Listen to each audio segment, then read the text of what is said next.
Put that up.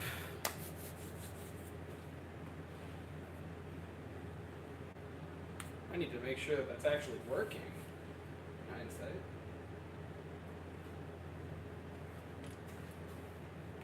I'm just gonna roll and hope it does. Finally. Back.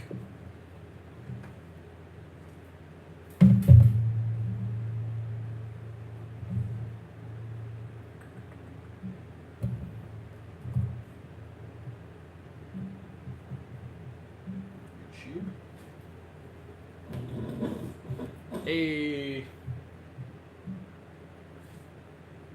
Need that.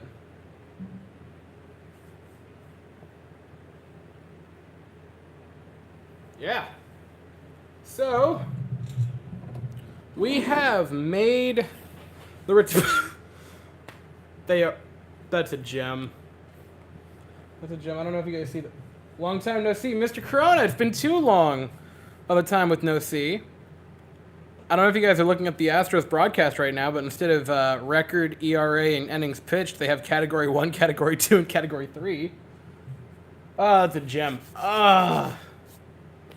There's baseball being played tonight, guys. Can you believe it? Gosh, it's been so long, and the last time I was here, we were all sad. The most sad we've ever been on the channel. That was following... Did I cut my hair? No, I did not. I've actually just let it go. It's gotten longer. Time to get the show on the road. It is! I can't believe it. I mean, we're finally back. The last time we were here, I already kind of alluded to it. The last time we were here was Game 6 of the World Series, which did not end well for us. It was... Noah! Let's freaking go. No, the last time we were here, it did not end well. It was rather heartbreaking, actually. That was the lowest point on the channel, if we're being honest. I mean... Because the only other time that I would say was the low point would be the ALCS in 2020, which granted, that did suck, especially since we almost brought it back. I'm beating him. Just so we're clear here on that comment by my dear sister. Now, I'm beating him. I'm going for it. I've taken out everyone, including dear family friend, who is basically family, Rainey. I've beaten him, and he had very long hair. So the fact that I made it past him, I have to go. Pena, Roy, Rookie of the Year season upcoming. Man, I can easily see it.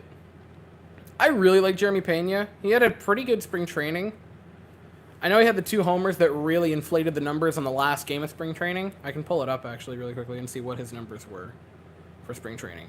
I know he was very solid. And, like, granted, the slugging numbers are going to be a little bit inflated. Why did I say a little bit? That didn't happen. That didn't happen. There's so many good rookies. There are...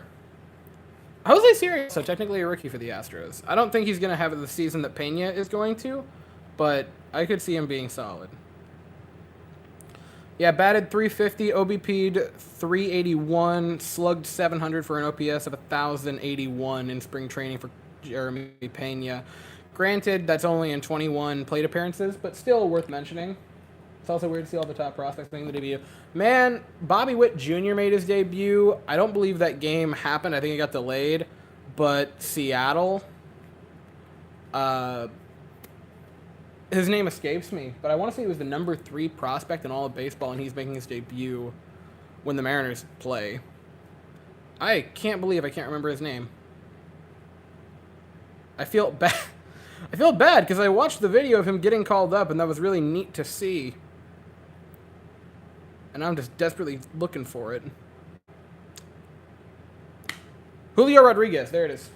Couldn't think of it there.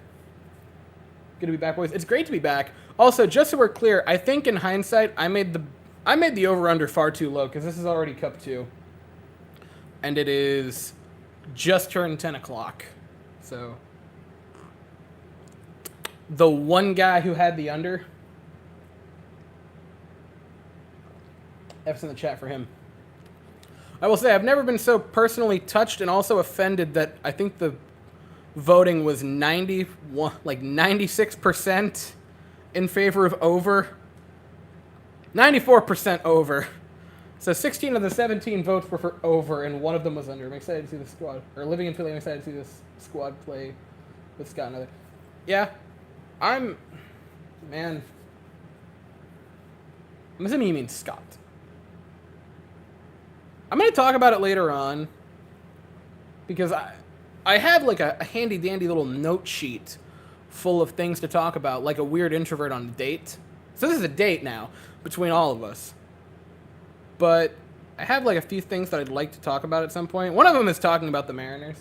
And I thought of it because you said Scott, and I thought of Scott Service. Mariners kind of scare me this year. Maybe that sounds bad, because, I mean, I'm very much an Astros fan.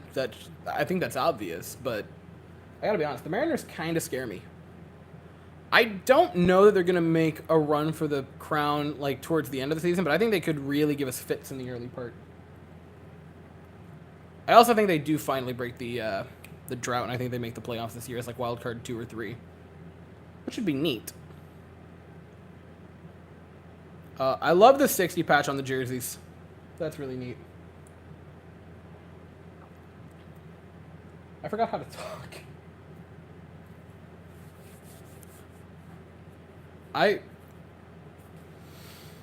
We're finally back.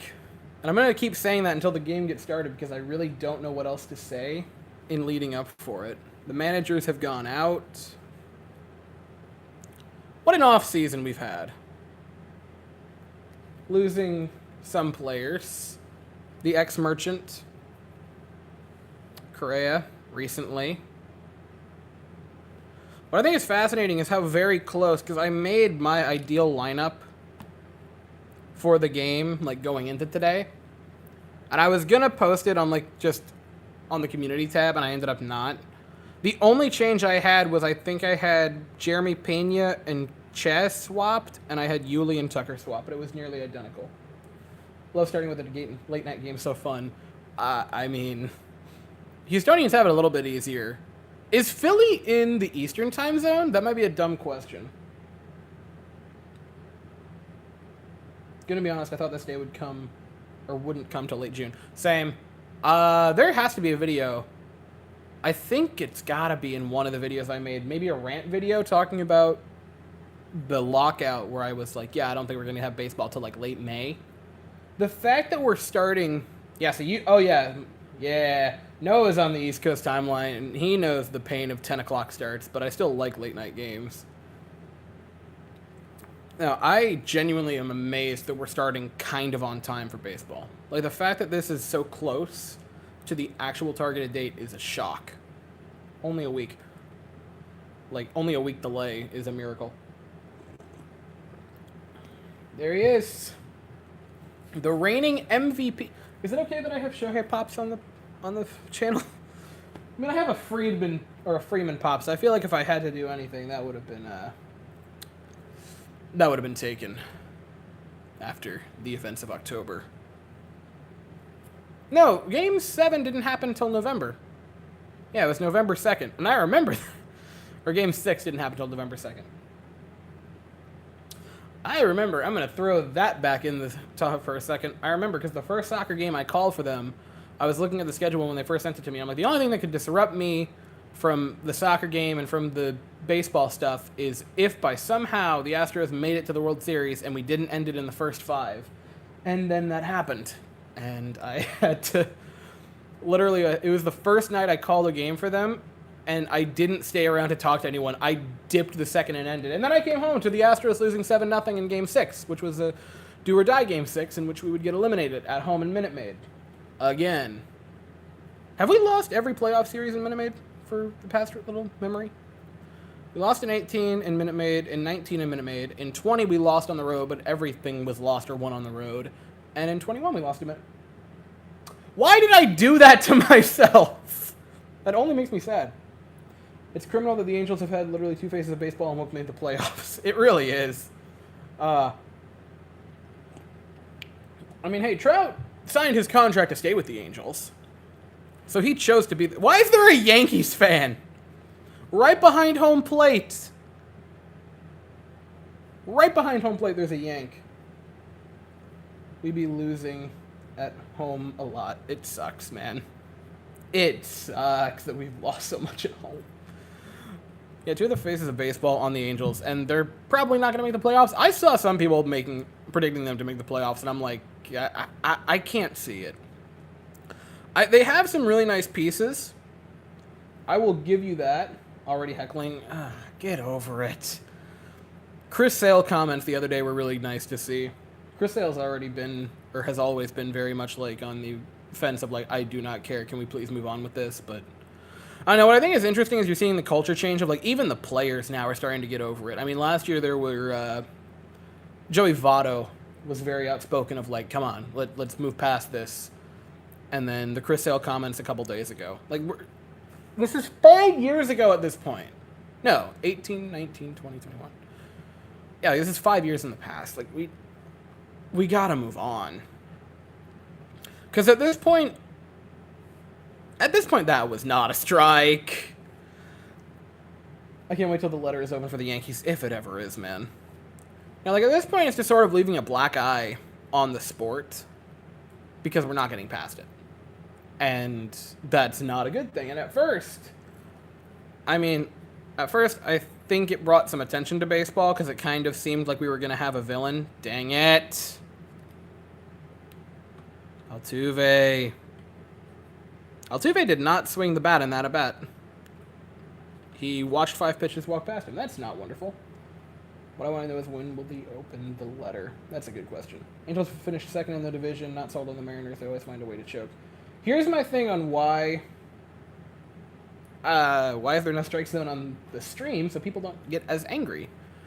If you watch it on like a tablet, which is what I'm watching it on, if you watch it on like a tablet or possibly a computer, you might be able to see the strike zone off to the side. Oh, now it's on there.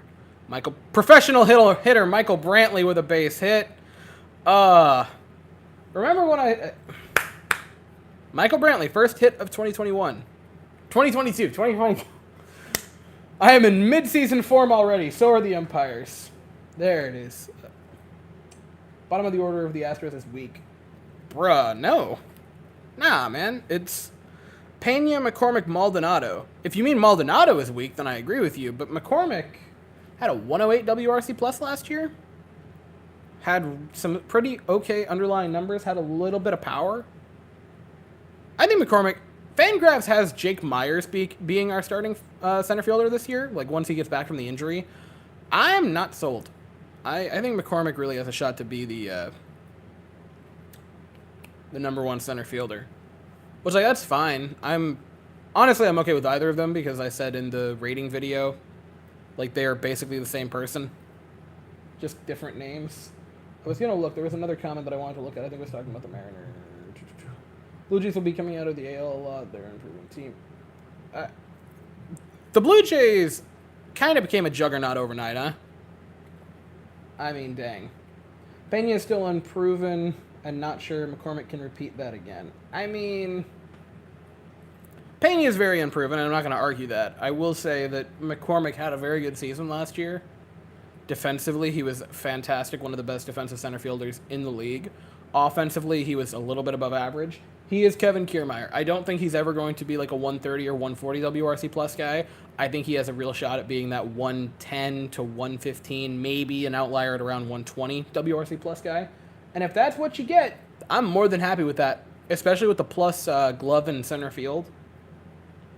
I mean, I was on the train that maybe we could trade for Kevin Kiermaier a couple years ago when he was on the block. So basically getting homegrown Kevin Kiermaier is perfectly fine with me.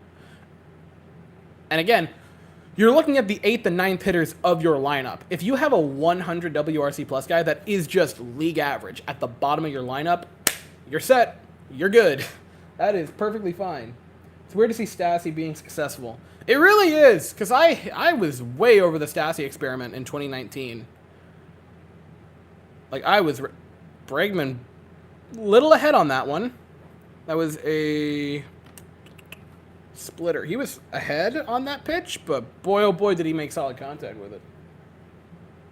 Who do you keep, cut, trade, or possibly platoon out of Leon, Siri, Myers, and McCormick? Okay, so I've never seen a 4. I'm going to wait for Prigman to take a pitch here, and then I'll say, or I'll start to think about it. Bregman in... No way, that's a double play. Okay, Bregman's safe. Not ideal, but I'm honestly okay trading Bregman for Brantley at first.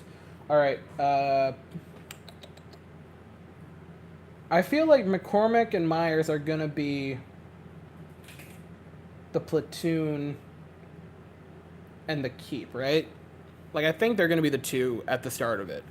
I think Siri's going to be, like, just generally... Yeah, he's safe. Siri's is going to be generally... There's so many gnats flying around. Man, I don't know what my problem is. If y'all know how to get rid of gnats...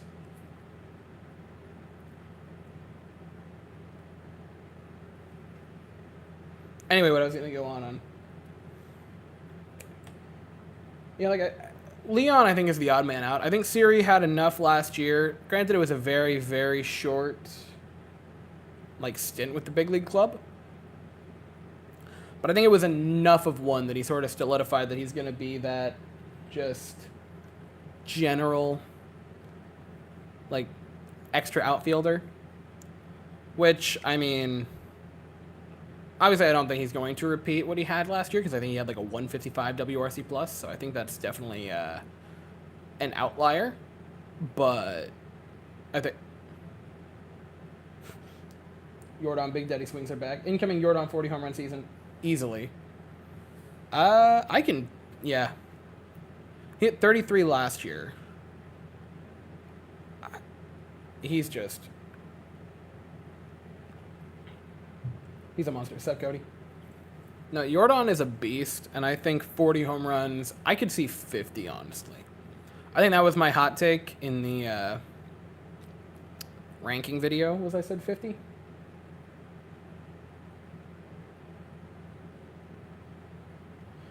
Also, we were playing Yordan more in the field. He wants to be out there so badly. He had that play in spring training on the last day of spring training, that weird, like, awkward sliding catch. It was a really nice play. And I kind of just felt the entirety of the Astros, like, fandom simultaneously be the manager from Major League of just like, great catch, will he never do it again? Ohtani wanted that. And he did not bite. Bold take, Maldonado overtakes Ohtani as the best player in baseball. That would be impossible because the best player in baseball is Juan Soto, but... Hard agree. Hard agree. I don't know if I talked about it in the ranking video. I don't think I did, actually, because I talked about him pretty much exclusively as a DH. Yordan is a perfectly cromulent outfielder. And, I mean, from his speed and size, he's not going to be a plus outfielder, but if he can just be not below average, like if he's not losing you runs in the outfield, if he's just being average, I think you platoon him with Brantley as a DH / outfielder, which I'd be down with. I don't know, Yordan, if he played the outfield, he would just rack up WAR. But again, I'm perfectly fine with him not, because at the same time, he had the injury in 2020 with the knee issue, and missed like all of 2020, played 2 games. So if you don't want to put him out there much, I get that because he is such a impactful bat. Yordan draws a walk in his first at bat after going down 0-2. That is very impressive. Now, granted, 3 of the 4 pitches were just garbo pitches, but that's still a very impressive plate appearance by Yordan Alvarez, who last year, I want to say, didn't walk that much. It wasn't terrible, but I can pull it up really quickly. That's a nice little way to start it. Last season had 50 walks and draws one after going down 0-2. Oh, Yuli is up. That means it is time for these bad boys to make their reappearance. big swing and a miss. If he makes contact, that's going out of the stadium. Who do you extend first out of Jordan or Tucker, or do you wait 2 more years? You extend both of them tomorrow. Also, when is JV pitching? I want to say Saturday or Sunday. I can't remember. I think tomorrow Odorizzi pitches, and if to answer your next question, no, I do not know why. And then I think Saturday it was either Urquidy or JV. Your Yuli pops at 1 high for a flyout. Not a wonderful way to start his season, but back to the Jordan thing, but let me check. Okay, Verlander is going Saturday. Saturday is going to be Verlander versus Noah Syndergaard. Oh, that's going to be fun. That's a good one. Not a bad ending, I guess. I mean, Brantley got a base hit. Bregman, fielder's choice. Jordan with a very impressive walk. So for your first inning, it's fine. It's fine. I'm not going to complain too much. Anyway, I forgot how easily I get distracted. I want to get to these. Who do you extend first, Jordan or Tucker? I feel to Tommy John. I hope they have good seasons and hope they come back both good from the Tommy Johns. JV looks very good in spring training. And again, the thing that I looked for in spring training from JV, and I mentioned it in the video that I made briefly talking about it, was his pitches broke right. And his fastball velocity was good. That's what I was looking for. And I swear to God, I'm actually going to talk about it with Jordan and Tucker. I would feel like you extend Tucker first. Because Tucker has... Last year he had slightly better offense than Jordan. On top of that, he's just a better player. I mean, Kyle Tucker is an elite defensive outfielder. He is an elite hitter. And I really think he's the guy you extend first. Now, obviously, you got to extend both of them. Like, I think saying which one do you do first is sort of random because you got to do both. Especially since you let Correa walk this past offseason. Like, if you don't bring both of them back, the fan base would riot. Have we had thick chat? We haven't had thick last year we had thick chat. I guess we have thick chat. Possibly. Tucker and Jordan need to get trade be gone. This team is always leaving runners on. Flashback to October. Framber Valdez making his debut for the season. Not too shabby. Who would have thought that Framber Valdez, I'm going to keep saying Jordan, I don't know why. Who would have thought Framber Valdez would come out and be our opening day starter? I mean, can you tell 2019, like late 2019, me that, and I would have laughed in your face. And now, he's fantastic and one of the best pitchers in our rotation, which is so weird to say. By the way, if Verlander is like 80% what he was, boy, oh boy, that three-headed monster at the top of our rotation of Framber, Lance when he gets back and healthy, and JV could be really deadly. Atlanta Frauds losing 6-1 against the Reds. Good. Screw them. Woo! Whoa! What a start! Jeremy Pena charging and a bullet to Yuli. Wow! What a play! Ohtani was hauling. Man, So you want to replace a generational talent. Wow. Wow. Wow. Wow. How about that? Carlos Hu. And now, oh man, you go from facing Ohtani and now Mike Trout steps up to the plate. Carlos Hu. I mean, Twins playing tonight? No, the Twins game got postponed. Boo. Man, 36 games last year. Trout was an all-star last year, right? For some reason. The fact that we could have had Pena and Pena going back-to-back would have been really fun, but sadly Tucker had to sneak in there. I'm sorry, that was just such a good play by Jeremy Pena, man. That was beautiful. All right, that's... I want to make it clear. That was a ball to Mike Trout there on that pitch. That being said, it's too early to get mad at umps. It's too early to get mad at umps. It's game 1. I can't do this yet. Oh, look. Mike Trout walked. Surprised Pikachu.jpg. Mike Trout has like 50 things on him that he uses for batting, which I mean I get. He's been injured the past like 2 years, if I'm not mistaken. I gotta know, was Mike Trout a All-Star last year? I'm pretty sure he was voted to be an All-Star, which was stupid. Yeah, he was. Played 36 games and he was an All-Star. Valdez control, not looking great. The first pitch to Ohtani was good for cheap contact. And then the walk to Mike Trout, it's Mike Trout. Also, I felt like 2 of those pitches were borderline.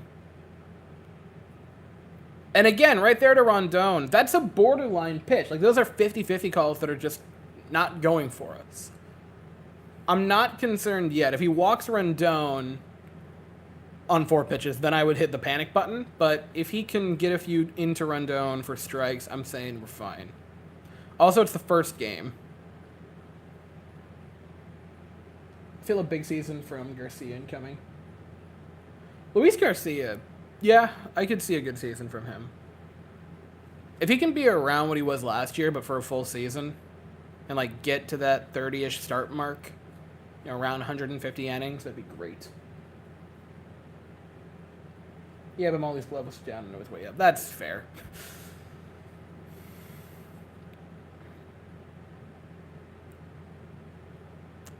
Same with that one. That was like down and in, now that you mention it. But at least you have a strike.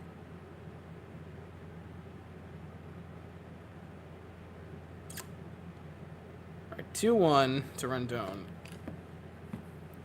I'm also not concerned with the strikeout numbers for Framber for tonight. I've already mentioned that he definitely is like a contact pitcher, so I'm hoping he could just get a nice little double play ball here. Jeremy Pena action.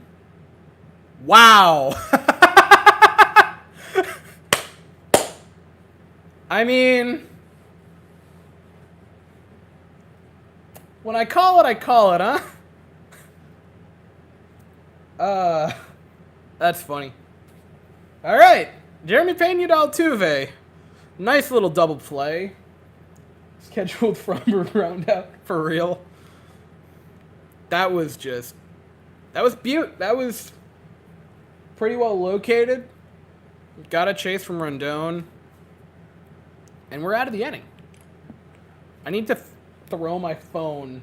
Calling a Jim or a Pena home run tonight, I will cry. Framber's FIP must be very high. Believe it or not, I don't believe it was too bad last year, because I want to say he doesn't really give up walks. I want to say it was around, like, before I look at it, I want to say it was around, like, 3.5 for his FIP. Might have been a little bit higher than that, maybe 3.7. Okay, it was 4 flat. 4.01. But in 2020, he had an ERA. So here's the thing, right? 2020, he had a ERA of 3.7 or 3.57 and a FIP of 2.85. And then last year, 3.14, FIP at 4.01. So I'm not too concerned. Also, I mean, ground ball pitchers are always going to have high FIPs. Side note, Greinke had the most Greinke start today. I think he went 5 1/3 and gave up or got 1 strikeout in like 5 1/3 or 5 2/3. Just Greinke being Greinke. Also, I don't know if you guys saw it, but his interview when he was asked about getting the opening day nod, and they're like, "What was your reaction?" He goes, "Pretty much like this." God, I miss Greinke already. Absolute gem of a human. And we shall never forget his iconic numbers before his Game 7 starts.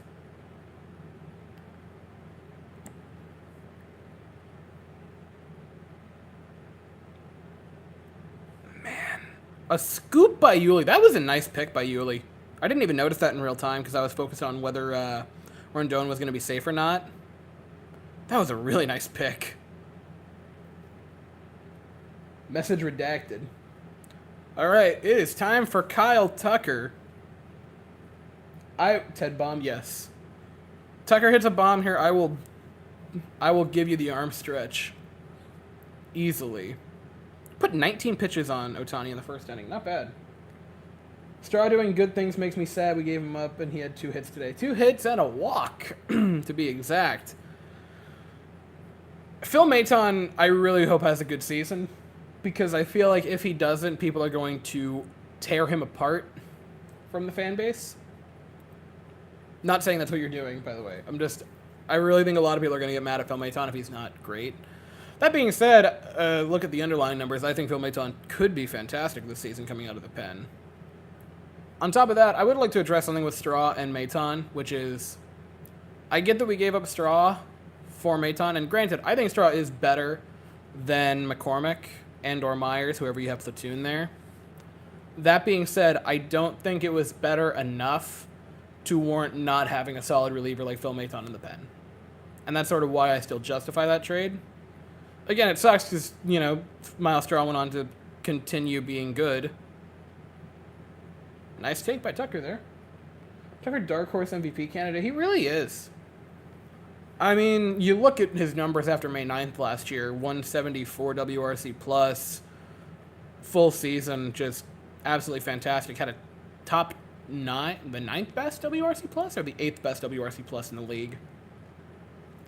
And the only people that were ahead of him were basically other MVP candidates. By the way, Kyle Tucker, 148 WRC plus.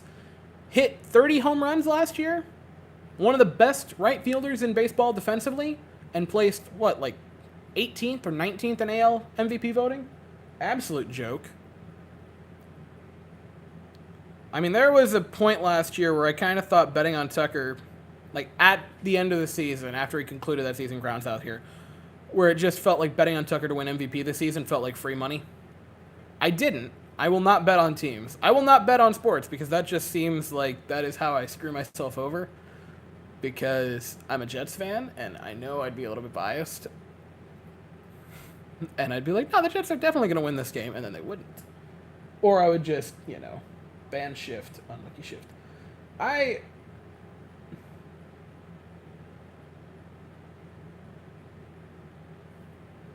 I'm kind of in that group, actually, of, banning the shift. Whoa, big swing and a miss by Pena there. He wants one. He wants one in his first AB. Anyway, back to what I was going to say. I would not mind the shift being banned at all. If that gets hammered out this offseason, that'd be wonderful. And again, whoa. Pena, those are bad swings and misses. You call for Lance to be traded one more time, and I'm banning you, Samuel. I will ban you right here and now. Anyway, the Jeremy Pena, those were 2 bad swings and misses.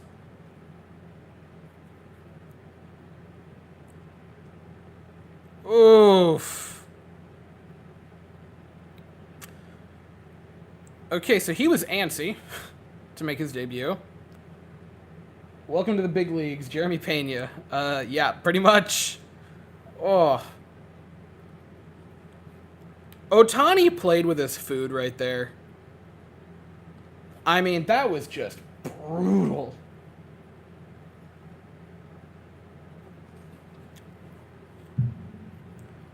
Nerves.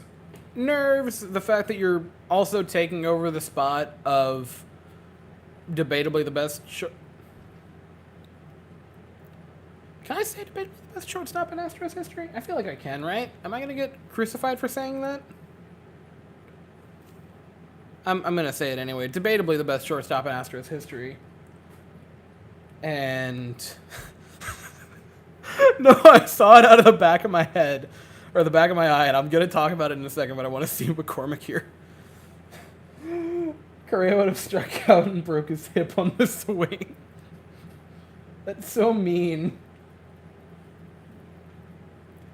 Pena was facing the great Ohtani. Don't blame him officially in his debut. He's facing the reigning MVP, who was also an all-star as a pitcher and deserved to be an all-star as a pitcher. I think also it's a weird thing of like nerves and confidence because you're nervous because it's your first AB. You're nervous because it's your first game. You're nervous because you're taking over debatably the greatest shortstop in the franchise's history. But then defensively in your debut, the first time you take a major league field in a game that matters, you make a gorgeous play to gun down the MVP, and then you make another really nice play on a transfer, like to start a double play. So this weird mixture of confidence and nerves, I think, could have gotten to him there. Also, it's one plate appearance, and I'm not going to freak out over it. And McCormick goes down swinging. Shucky darns. All right. Quick inning. McCormick's yelling at someone. I don't know who. Yeah, that was not a good inning. But I'm out of everything. This is going to be a graveyard of coffee cans by the end of the evening, because most of the coffee I have. Malty next inning, though. Gosh.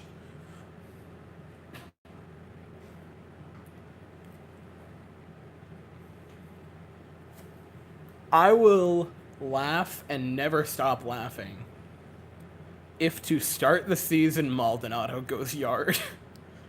First AB against Ohtani and just crushes it.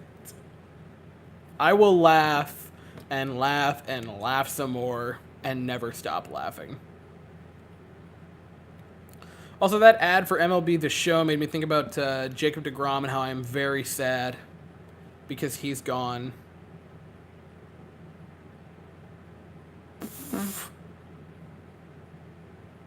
Oof.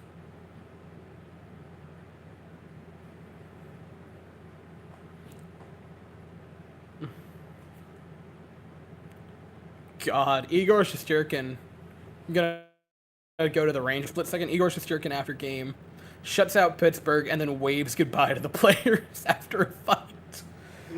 That's king stuff right there. Anyway, wow, I missed a lot. Leadoff homer, no cap. I really hope you're talking about us. Apparently Castro may retire after this year. Yeah, I saw that. And I mean,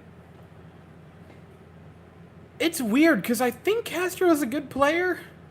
And I say think because I really don't know. I mean, he just didn't get enough time last year. When he was up, he was great. I certainly think his pinch hitting kind of affected his overall numbers, but they still count. So that's not his fault or anything. If he retires, he had a nice little MLB career. I mean, he wasn't crazy or anything. He's not, a Hall of Famer by any means. He's probably not even like a team Hall of Famer for the Astros or what have you. But he had a nice little career. There's nothing to be ashamed about for that. He was a very good player, made an all-star appearance. If he's gone and if he does retire, I hope he can go out on a high note. I hope they can win him a ring in his final year. That'd be very nice, because then we'd also get a ring. I was talking about only good. Matt Duffy's on the Angels now? Sure. Anyway, back to Castro. I could easily see him hanging it up if it is. I mean, I'd be sad because I like Castro. I like the fact that his name perfectly fits with us and we can make easy puns. I will always appreciate an easy pun machine like Jason Castro. I am very sad that I never got to make a "this is the final straw" joke when we had Miles Straw on the team. And I thought of a pun recently for Justin Verlander that I will use in the first game of this season. And don't think I won't. Didn't we have one of the Matt Duffys? I don't know. Imagine getting to the World Series and having to face the NL Central team, even though we face an NL East team every year. Which NL East team is going to beat us this year, huh? Maybe we can spice it up. Maybe we'll spice it up and it'll be the Phillies, huh?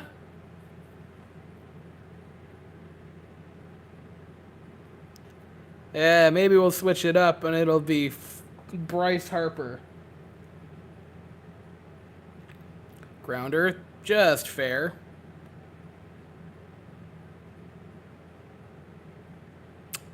Shucky darns, that's alright.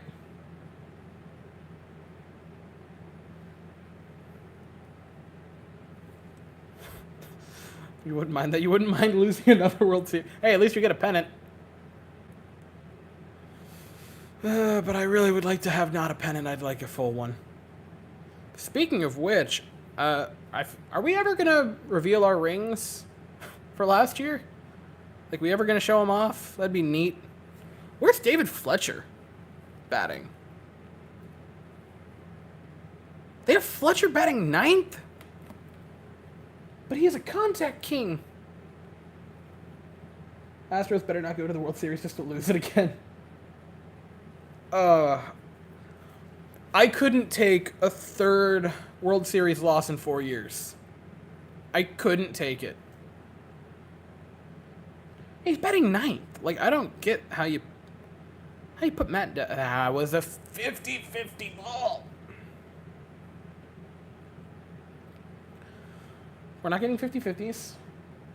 You'd really like robot umps. That was a thing that was discussed, and then they ended up not doing it.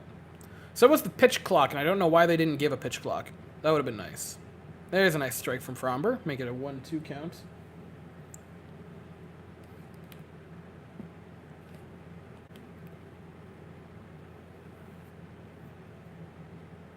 Soto homer? Soto homered? Hey! Juan Soto, best player in baseball. I'll give him a little pat on the head after this pitch to Adele. Swing and a miss. That was that was nasty. I'll give a little tap to Juan Soto over there. That was nasty by Fromber.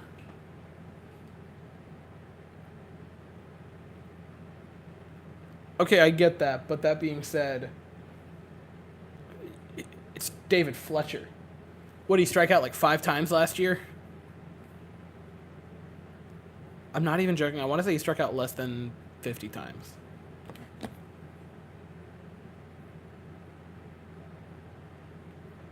Because I want to say his K percentage was like around 5 or 6%.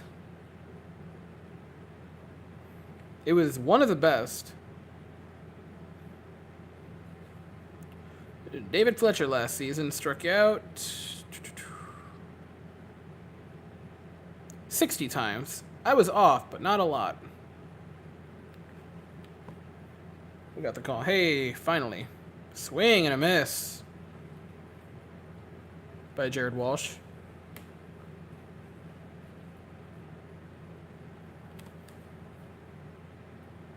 Adele is like Tucker when he first came up. Couldn't hit in the big league pitcher, but raked in the minors. Yeah.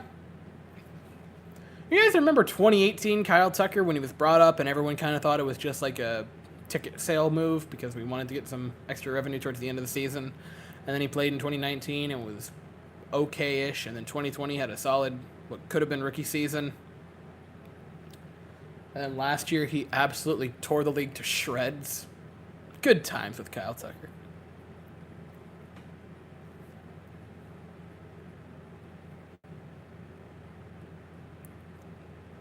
I could see Tucker and Jordan both having 150, like 150 or more WRC pluses this season.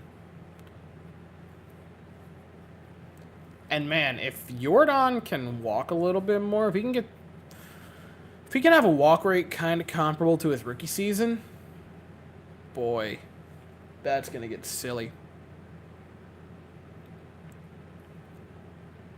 And I have a lot of hope for that because that was I'm going to harp on it because that's like one of the only things we can talk about to this point, but that was a beautiful walk in the first inning by Jordan. Go down 0-2. Could have bit on the third pitch because that was going to be borderline, but he doesn't.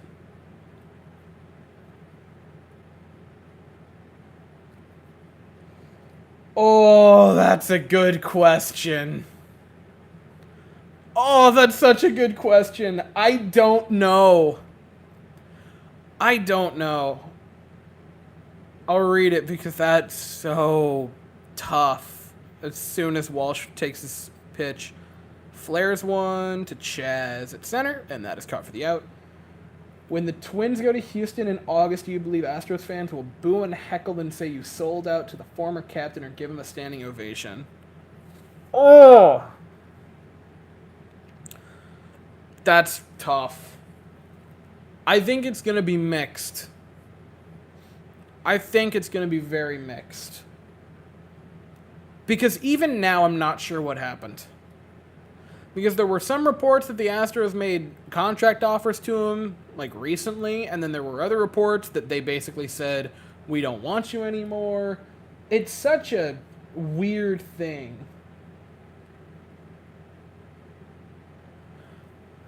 And there's another put out by Jeremy Pena. Not too shabby. Carlos who? I think he'll get majority ovation, but I do think there's going to be some people that are mad. And to this point, I'm still more confused than anything else with Carlos Correa. Like, yeah, like, to this point, I'm really just lost as to, like, why he took that contract. Because it is such a high-risk thing. Like, I get that it's a glorified... And people have tried to justify it with, like, it's a glorified one-year deal, and so realistically, he's probably just going to go there one more year as a prove-it thing, and then, in the off-season, he'll leave and go somewhere else. And I'm like, that is assuming that he has a good season. Which, Correa, for his career, is a roller coaster of being good or bad. And I mean, if you follow his trend, he was, like, granted it was injury riddled, but, so, like, discount 2019 because it was an injury riddled season. 2018, he was bad. Then 2019, he was solid. And then it was injury riddled, but still, it was a very good year. 2020 comes, and he was, believe it or not, people talk about it because he was, like, he had the moment against Joe Kelly, and he was definitely the team leader, and then popped off in the playoffs. He was bad in 2020 in the regular season, like an average hitter. Then 2021 comes, and he was great, and now we're in 2022, and is he going to go back to being not good? Is the roller coaster going to continue? Is he going to steady out? That's going to depend a lot. So I see people that are like, it's a one-year prove-it deal, and I'm like, but if he doesn't prove it, he could be stuck in Minnesota. And I will tell you this, there are a lot of other places that I'd rather be stuck than Minnesota. You know how cold it gets in Minnesota? Like, good Lord. I will take the sunny, I would take sunny Texas over Minnesota. If Buxton and Correa stay healthy, that is going to be dangerous. What about the other 7 hitters in the lineup? Or do you just mean like that duo? I assume you're not meaning the entirety of the team. Incoming Maldi moonshot. I will cry. Yeah, I don't think the Twins are going to do anything this season, but that could be a very good duo. I've seen some people talking about Buxton being a dark horse for MVP, which I could see.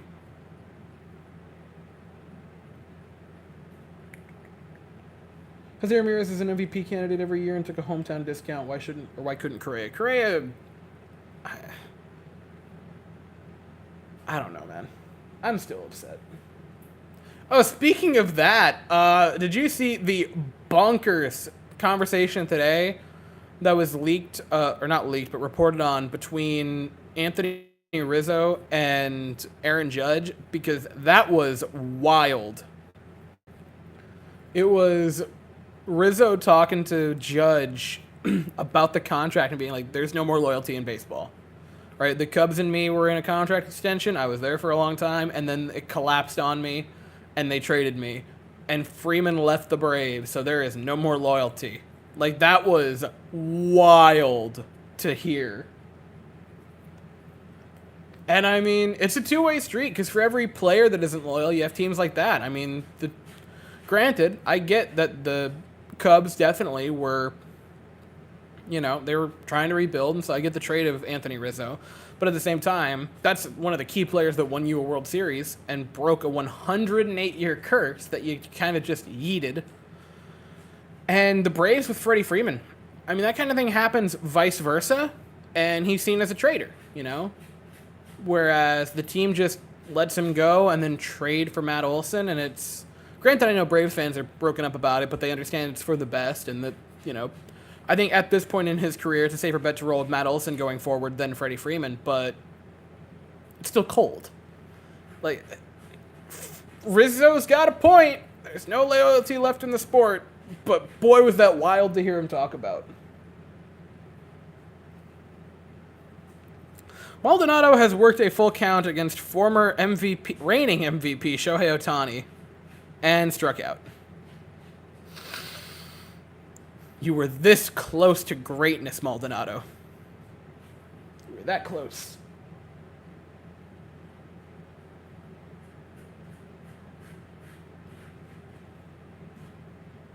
And shake my head. I am destroyed. All-time postseason ranks. Second in home runs. Altuve could finish as the all-time postseason home run leader, which is wild to me. Classic Maldi. Mid-season form. Don't worry, guys. Altuve is going to yeet one over the fence. Ohtani's bounced a few. It really is. Because, like, he's just such... I don't know, is Altuve is like a non-power hitting power hitter. Like, no one in their right mind would call him a power hitter. But then you look at the fact that 2 of the past 3 seasons he's hit 30 home runs in. And, like, granted, I know you don't really start talking about, like, crazy power until you get into the 40s or the 50s. But Altuve's got pop.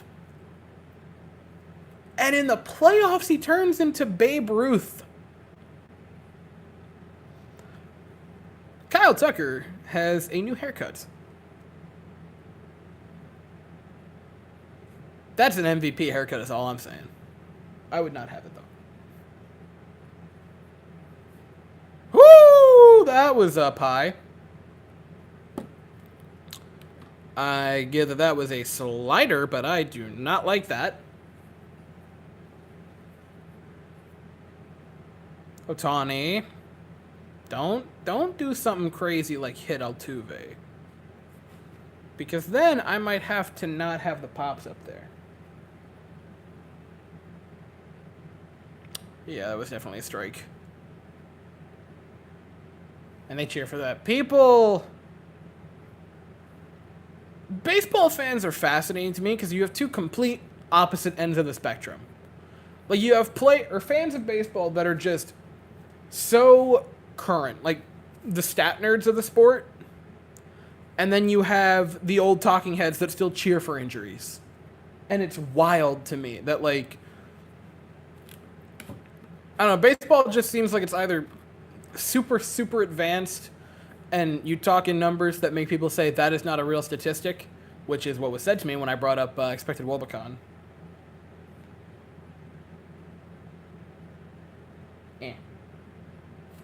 Oh my god.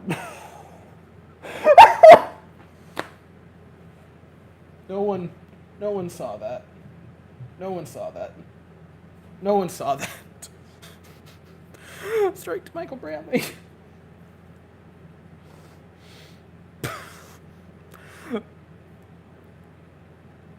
Oh. I need more coffee.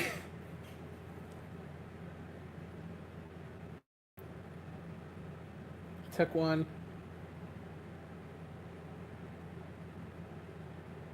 Offense in World Series form, I fear. Don't say that yet. We've only left 2 men on base, so we haven't gotten bad yet.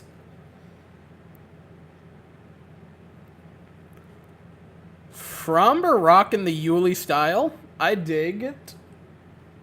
I can roll with that.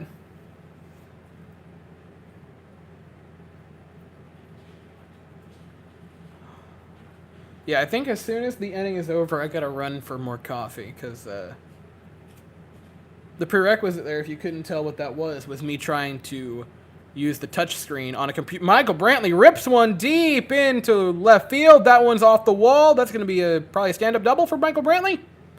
He'll slide into second for a double. And that is the first extra base hit of the year. He give the changing tires, which is depressing. Michael Brantley. Let's go. That's a big one. I thought that could have been gone for a second there. Kind of just died in the outfield. But I will take an extra base hit every day of the week by Michael Brantley. 2 for 2. Professional hitter, Michael Brantley.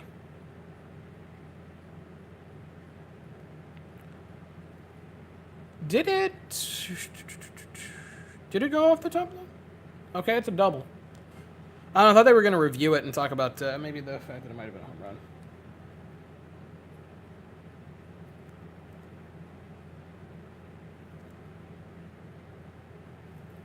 Breggy.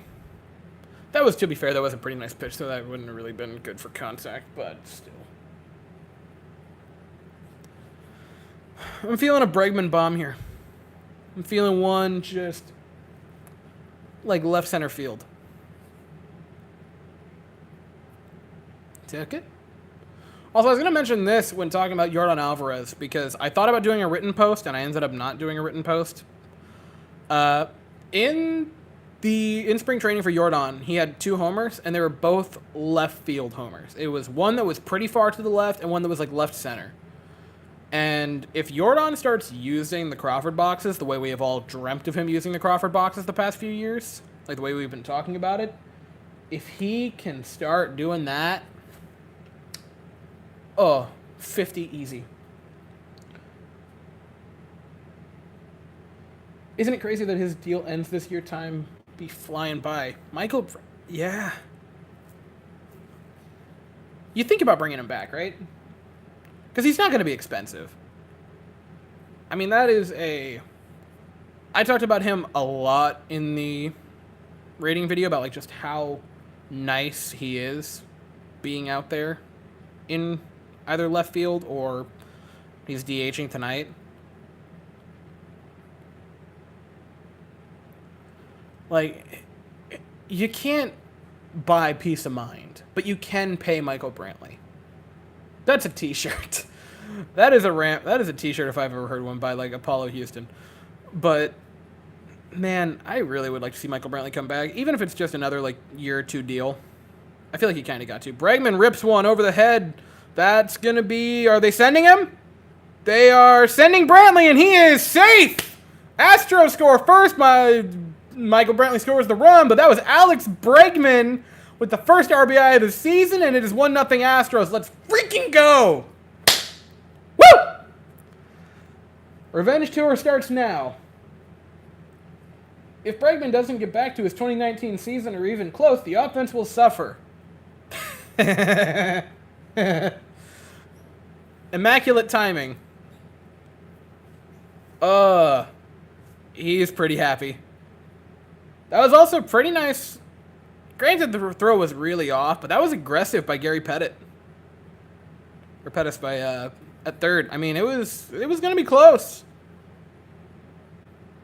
But he sent him.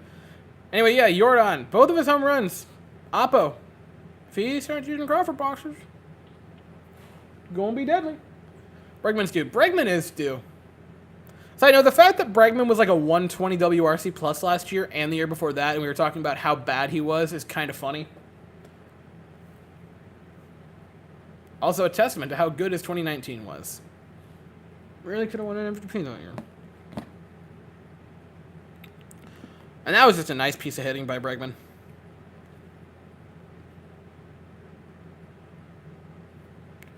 I think Brantley would have been safe if that was on...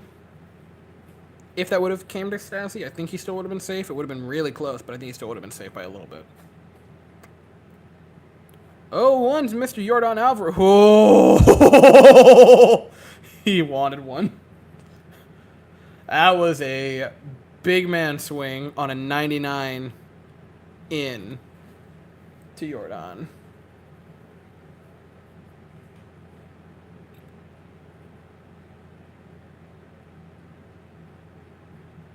One. Another in. The run doesn't change. Solid.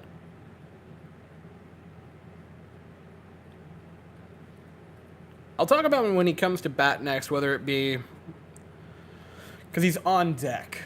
But I do want to talk about Yuli because I think it's funny.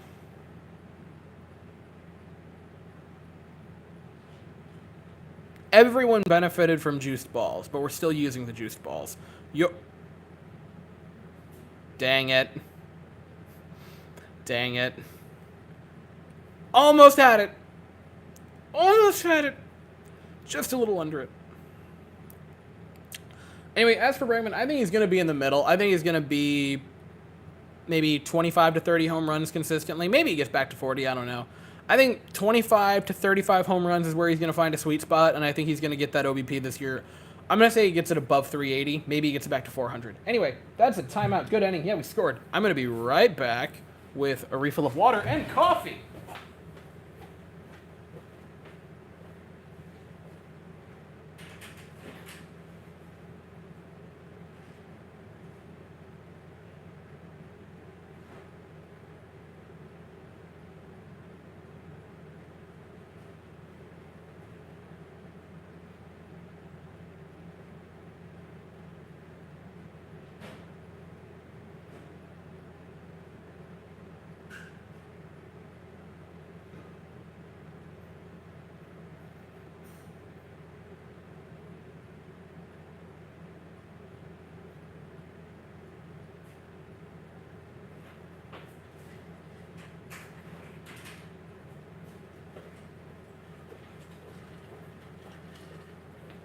Whee!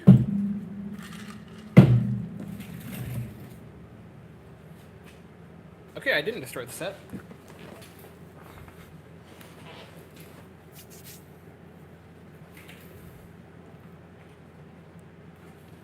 All right, the Astros lead. By the way, this is the second straight West Coast road trip we've started the year on, which is rough. But hey. Yeah, I mean, I had a comment earlier talking about Astros After Dark for the game. I have to imagine. I mean, granted, pretty much every West Coast game is Astros After Dark for me, but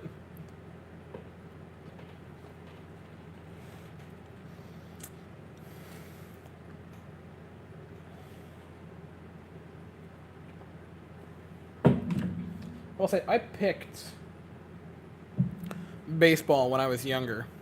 It was the second sport I picked because I was into football from like basically the start of from the very beginning. That was the Rosetta Stone of my sports fandom, and then I picked baseball. And I was just under the impression that all games started at the same time, kind of like football. You know, because you have the 1 o'clock starts for the East Coast, and then the 4:30, and then the 8 o'clock or the 8:30s. I thought it would be the same for baseball. I'm so happy that I picked a team that was on the eastern-ish part of the country, because boy oh boy, had I picked a West Coast team, I would be dead. Like, I am so grateful I picked Houston, who is at least close to the Eastern time zone.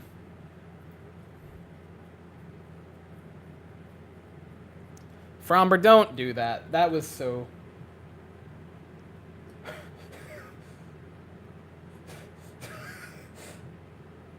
How are you drinking coffee and Red Bull and not be a crackhead? It's a fine line that I walk. Also, this isn't Red Bull. This is Black Stag iced coffee. And it's really good. Side note, I'm sure we've had this discussion. Iced coffee or hot coffee? Because my first one was hot. Actually, my first one this evening was iced, and then I had a hot coffee when I first got on here. And now I'm back to iced because, Florida. We're already in summer in Florida, which is not a surprise. My Houston boys know, right? The pain of the heat. I have gotten to that point where I've taken all valuables out of my car. Like, out of the normal area of my car, like where this... Not the trunk, because, that's still locked. But I have nothing good in my actual car. Kyle Tucker, nice run and catch. Makes the second out of the inning. But I've taken all of the valuables out of my car so that I can just roll the windows down like 10 minutes before I leave anywhere. Or first out of the inning. Boy. First out of the inning. Yes, the Mustang. Yeah, so I've taken all of the good things out of it, and everything I need that's like valuable is either in the trunk, because I will just roll the windows down like 10 minutes before I leave so it can start to air out, because boy, it gets warm. And now you have David Fletcher. You're not going to strike out David Fletcher, and the good thing is Valdez is not a strikeout pitcher, so you're fine. Weak contact, probably to Bregman. Wow!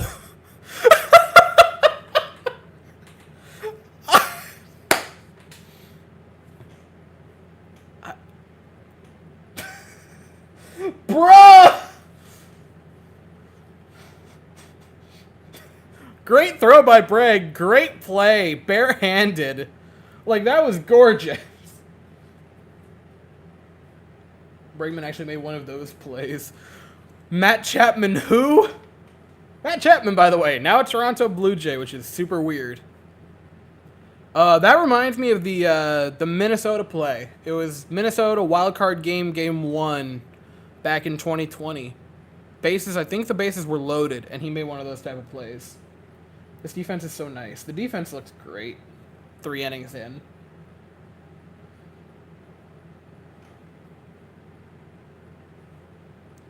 Scherzer's going to get a standing ovation. Scherzer, I mean, the Nats love Scherzer. Also, Nats fans are chill.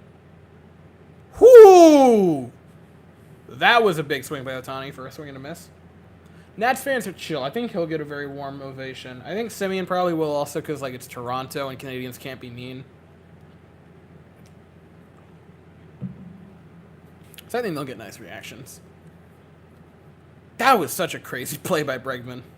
Like, that was beautiful.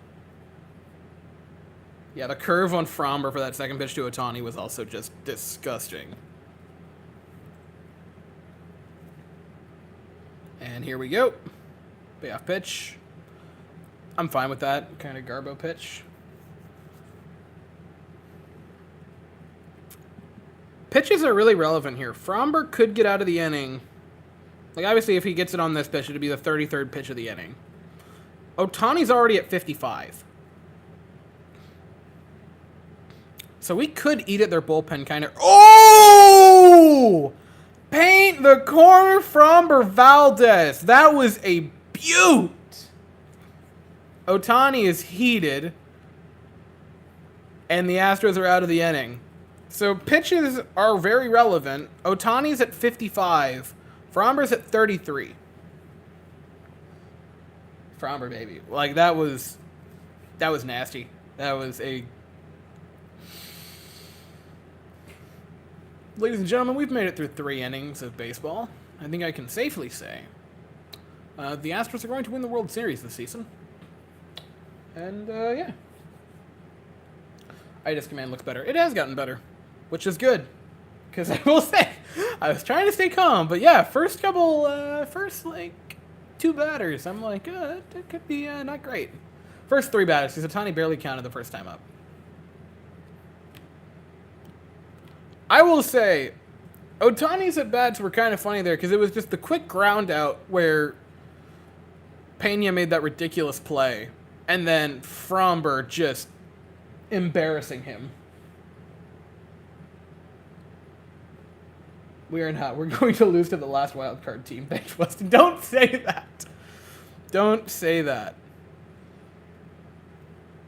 No, we're gonna make it to the World Series, and we're gonna lose to an NL East team, as per tradition.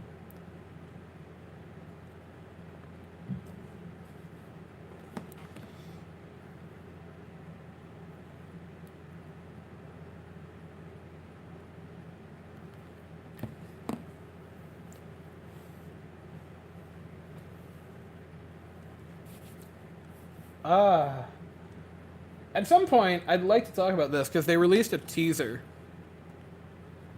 for City Connect jerseys. By the way, I would like to ask, because I've asked it a few times, but boy, oh boy, am I excited. Yeah, they already posted a Jeremy Pena, man oh man, making that gorgeous play. They released a teaser for the City Connect jerseys. And it looks... I'm very confused with what the City Connects are going to be. Because a few days ago, they posted a little bit of it, and it looks like the corner of a star.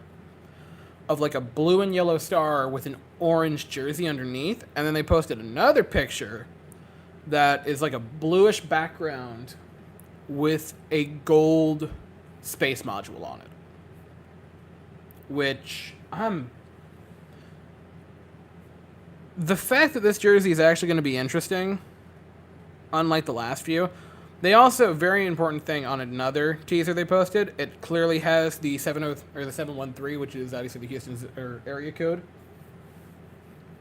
So I'm very interested because, like, other City Connects jerseys, I love a few of them. Right, the Marlins jersey I think is awesome.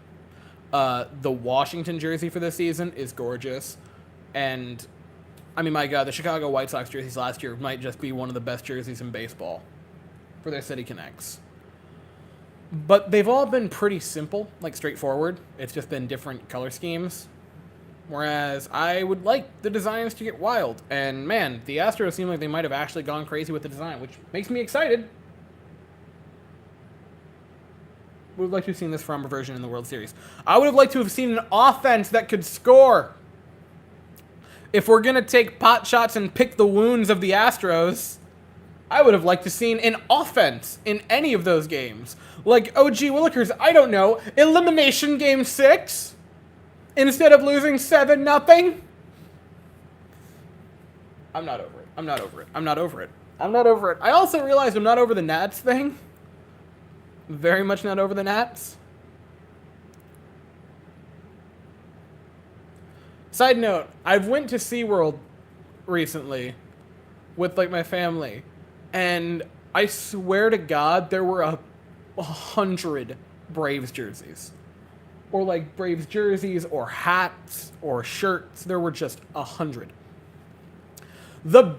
I will say this was a highlight because I was wearing my Lance McCullers jersey when I went over there. Because, you know, gotta rep it.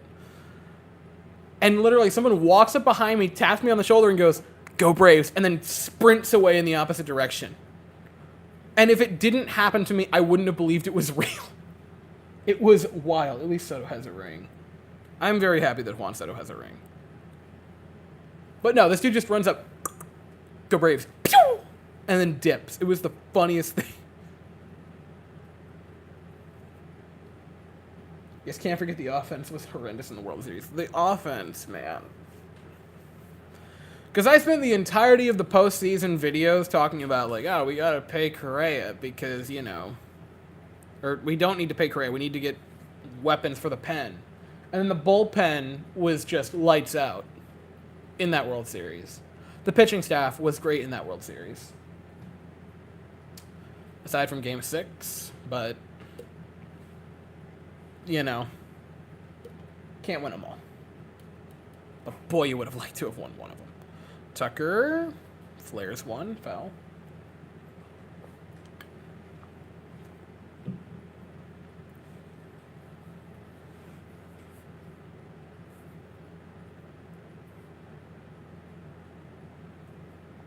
They weren't deeper 1-9 though. My thing is, they won because they wanted it more, and I think I said that 100 times in my reaction to Game 4 and my reaction to Game 6. And I think the analogy that I used is it's like a car that you know the issue with it, but you just can't fix it for some reason.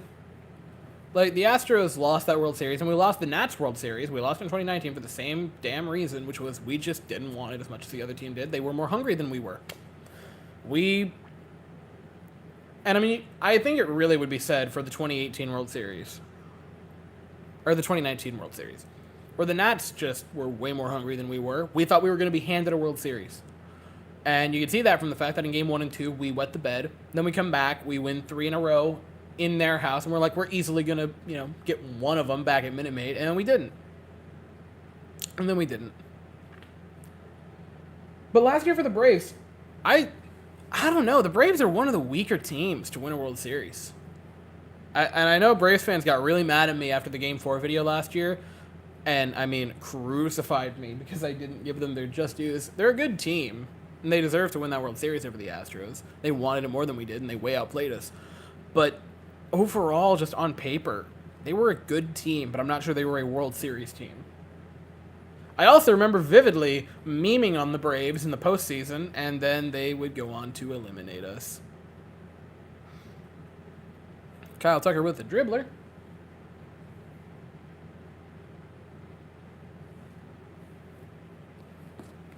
I don't remember their offense off the top of my head because I've tried to suppress those memories. But I will look it up and I will tell you right now.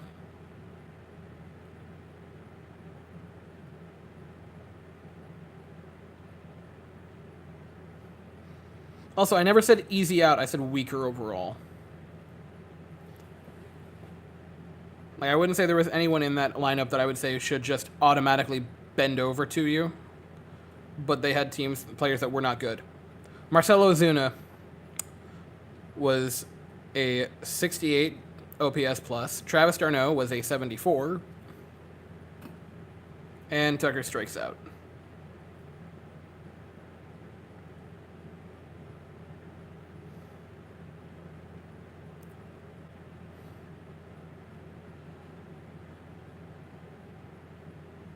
Oh boy, that's a name that I can only... What BS swing was that? Yeah, it was not good by Kyle. That being said, that pitch also was kind of disgusting. To his credit. Also, doesn't even matter. Pena home run right here. Guillermo Heredia.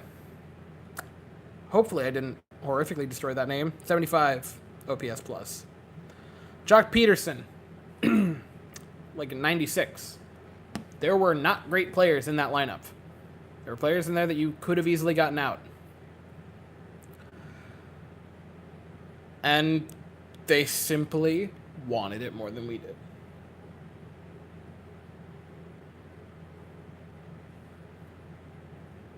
Swanson, Duvall, and Peterson were batting at the bottom of the order. That was better than the Astros bottom of the order.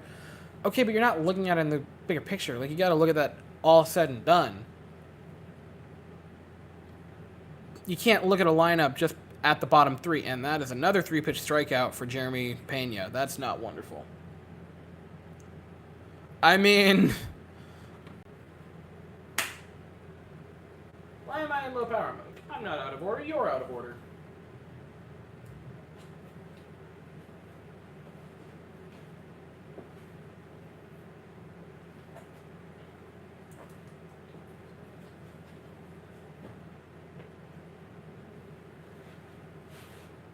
Am I stupid? Don't answer that.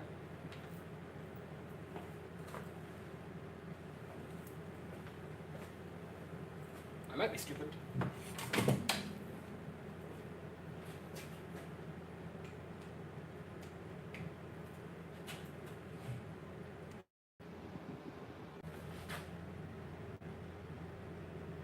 Sorry about that. For some reason, the charger was not charging.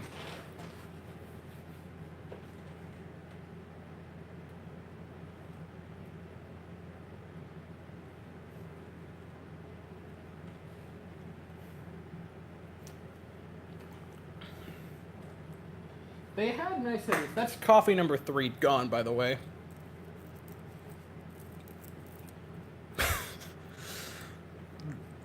I should have made the over-under higher than that, in hindsight.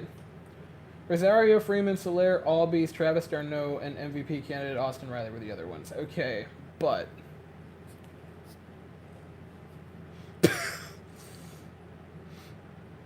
You don't gotta do them like that. Also, I already said Travis d'Arnaud was not good. Albies was highly overrated and was an average hitter. Dansby Swanson was an average hitter.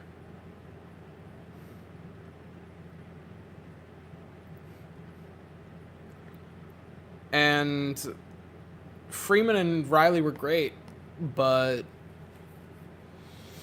they wouldn't have been... They might not have cracked the top 5 for the Astros, for being honest. Can't wait for Bias to come in and throw an 89-mile-an-hour fastball.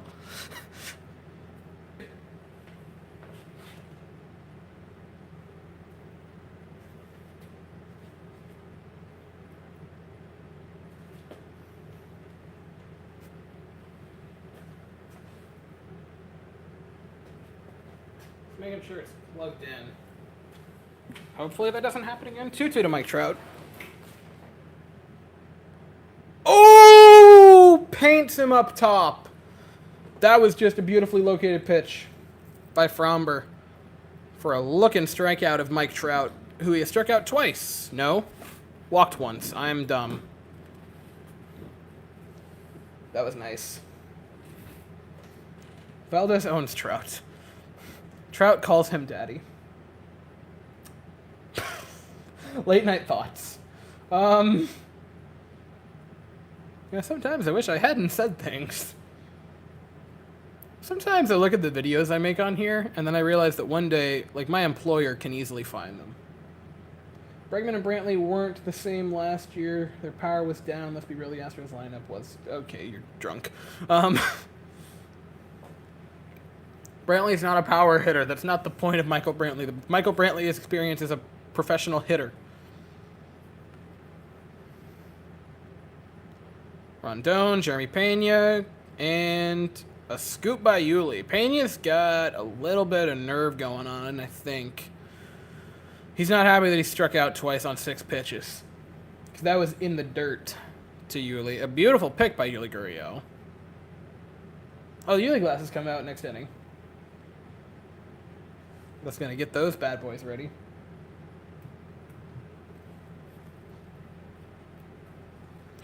I love the Yuli. I genuinely, this is one of my favorite props on the set. And I found them for like $3 at Target. I was so amazed too, because like they weren't meant for children. They were in the adult section. And there's another ground out to Jeremy Pena, and the Astros are out of the 4th inning. Fromber has allowed 1 hit and 1 walk. He's looked good. He's looked really good. Fromber looking good, man. That's not to discount Shohei Ohtani either, by the way, because Shohei Ohtani has also kind of owned us this evening. But, hey, we have the 1 run, and that's what's important.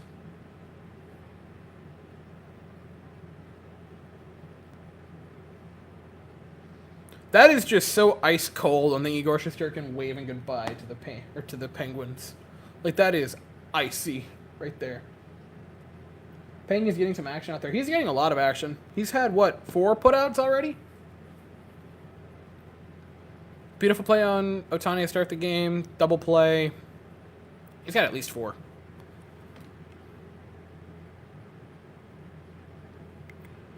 One, two...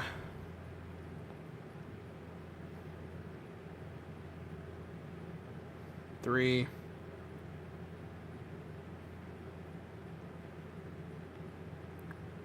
5.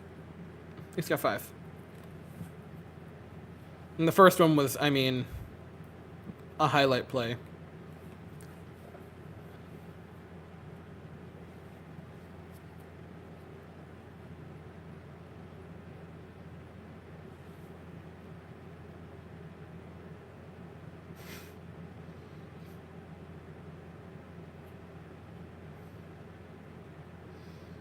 What's funny is in preparation for this evening, because I knew that it was going to be a late night, because I'm doing the stream, but also Rangers played at 7, Astros now playing at 10. Thanks, by the way, MLB, for pushing the game back another 30 minutes. Thanks for that. You were the only reason I know a hockey player named Igor Shesterkin exists. I might have already said this story, but it remains funny to me, and I will say it again, which was discussing hockey jerseys that I wanted. I brought up... Am I stupid? Why did I think Yuli was starting the inning? I need more coffee. I'm going to supplement my horrible tiredness with way too much caffeine. Anyway. No, I was discussing hockey jerseys of who I might want. And I'm like, well, there's Alexei Lafreniere, there's Capo Caco, there's Mika Zibanejad, probably Igor Shesterkin's who I'm going to go with. And my brother-in-law was sitting there and he goes, am I having a stroke? And I'm like, nah, man, you're fine. Or you might be. Yeah, Igor Shesterkin, absolutely goated, easily going to win the Vezina this year. running away with the voting at this point. Could have won a heart, but then had a couple of bad games. But, you know, it's fine. I'm not on hockey right now. I'm on baseball. But what I was going to say is I even took a nap this afternoon, like in preparation to Jazzy Fizz with the base hit, extra base hit. Chaz McCormick doubles. And the Astros are going to start the inning with the ban on second. Not too shabby. Jazzy Fizz, man. I could see Chaz McCormick having a very, very nice season this year. I already mentioned that. But Anyway, what I was going to say is I took a nap in preparation for it. So I slept through, like, most of the opening day festivities. Like, I woke up and just checked the scores for, like, 90% of the games.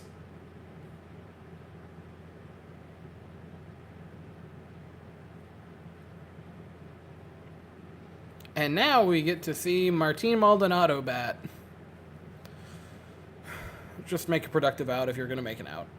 Just ground out to the right side of the field. Or a deep fly out that he can tag up on.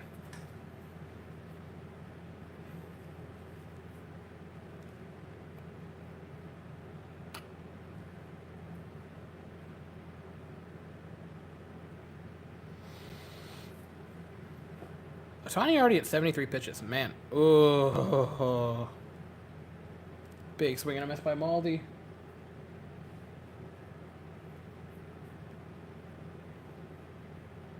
And it's 0-2. All right. Come on, man. Just a productive out is all I'm asking. I'm begging you for a productive out. I'm begging for scraps here, Maldonado. Takes a ball. I can't believe that baseball's back, by the way. Like, I am genuinely so elated that this is back. Because I like talking about football, because it gives me a chance to be funny and scream a lot, because the Jets are bad. Maldi should bunt, no cap. Yes. Like, I like talking about football because I get to be ridiculous because the Jets are painful. And I like talking about the Rangers because they're just a very good team. But boy, oh boy. Baseball is the bread and butter for me. That's a really nice play by David Fletcher. Also, he did not need to make it through. He didn't have to pull a Jeter like that. He could have just thrown it. Maldonado's moving not so fast. No productive out. I mean, hey. A man can dream. Altuve AL Champs Ring giveaway on April 20th. And that's also going to be the debut of the City jerseys. The temptation to fly in for like one night and just watch that opening night, or that game for the City jerseys. Maldonado has -2 speed. Maldonado can't hit. He needs to go. I love Maldonado. I made the ranking video. And my sister called me. It was just like, how dare you give Maldonado a 2? I'm like, I didn't want to. We back in action. We are back. We're back and better than ever. But no, I was saying, I like talking about football. I like talking about hockey. But man, oh man, baseball is the bread and butter. There are so many nerd statistics to get into. Granted, I'm not going to be able to get into many of them for the first few games because, you know, I'm not going to talk about expected batting average when there's been one game. Stassi was on that in a hurry. That was... What was Stassi's numbers last year? I know he was solid. I know he could have been an all-star. I want to say he had like around a 120-ish WRC plus. Could be wrong. Football and baseball are tied for my favorite sports. I love football. Like, I think it's a really fun sport to watch. And God, really? Really? That's a strike? I gotta hear, even though it's copyrighted.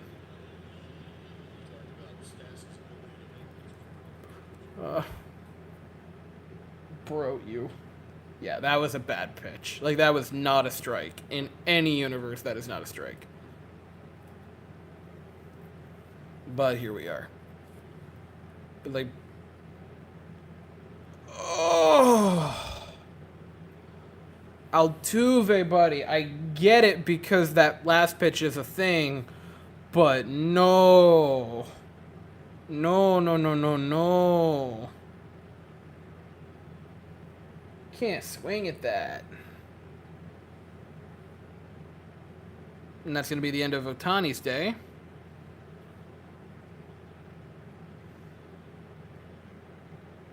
Stassi, 104 WRC plus last year.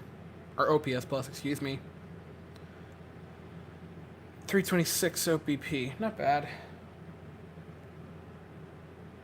Altuve's not himself. I'm not panicking because it's the first game.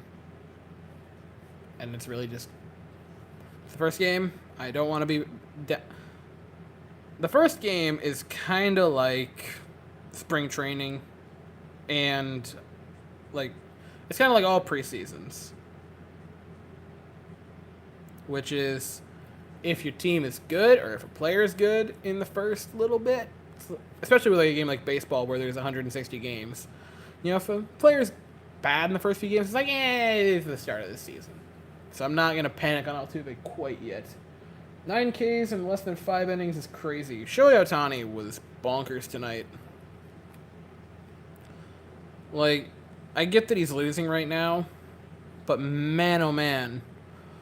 4 2/3, 1 run, 1 walk, 9 strikeouts. That's bananas.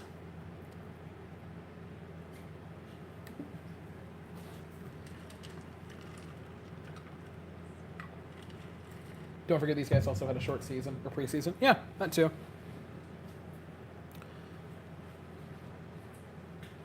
I'm gonna try my best, and I'm sure I'm gonna fail. But I'm gonna try my hardest to not hit the panic button on anybody until like the midway point. Not the midway point, like 30 games in. Maybe 20 games in. Right? 20 to 30 games in. Then I'll hit the panic button on a player. But until then, I'm just gonna be like, it's okay, it's the first month, we have time. I will probably fail this.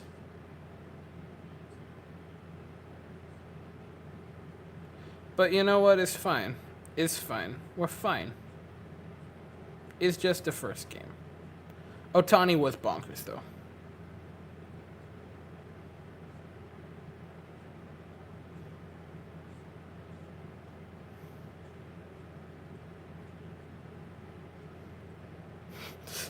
Igor shutting out the Penguins and then waving to them. I can't get over it. That is so ice cold. Aaron Loop comes in. Very nice season last year.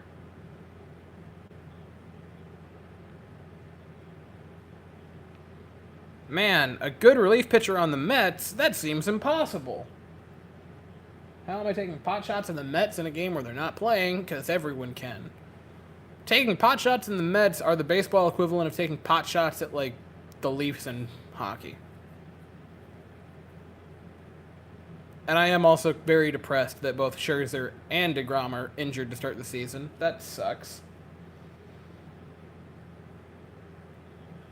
Professional hitter Michael Brantley. Already up 0-2. Or 2-0. I can speak. Ish.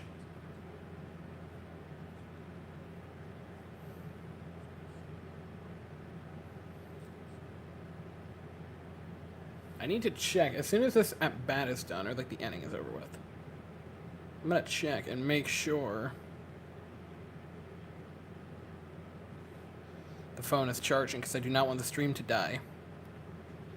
That would be unfortunate. That's a nice pitch.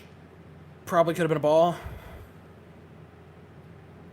Genuine question for you guys out there, because like how much of the ball would you want to be in the strike zone for it to be a strike? Like, for you, is a strike if it touches the zone, if the entirety of the ball is in the zone, or if it's like more than 50%? Because I need 50% of the ball to be in the zone for me to call it a strike.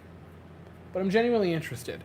And I don't want anyone to tell me what the rule book says, because the rule book is irrelevant. I'm talking about what we feel. We're talking about feelings right now. But I want like 50% of that ball in the zone to call it a strike.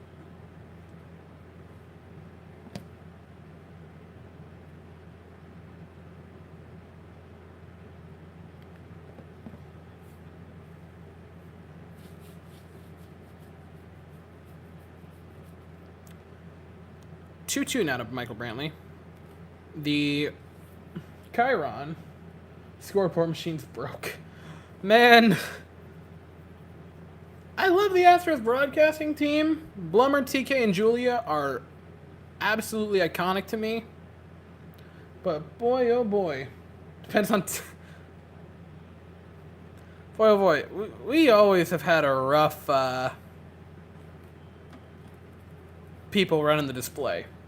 Depends on which team is hitting. That is beautifully said. I'm going to make sure the phone is charging and the stream isn't going to die randomly at any point. I'm going to get another coffee.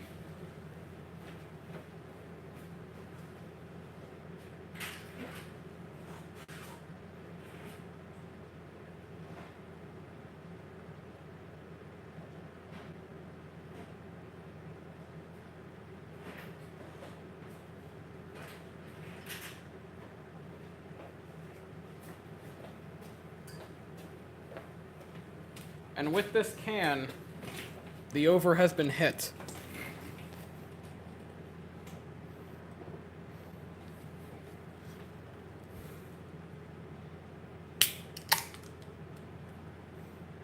Burnley hit 219 against lefties last year.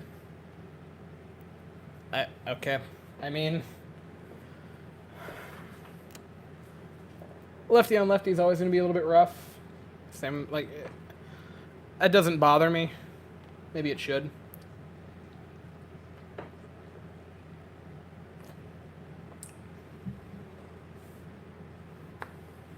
Yeah, the over's been hit now with coffees.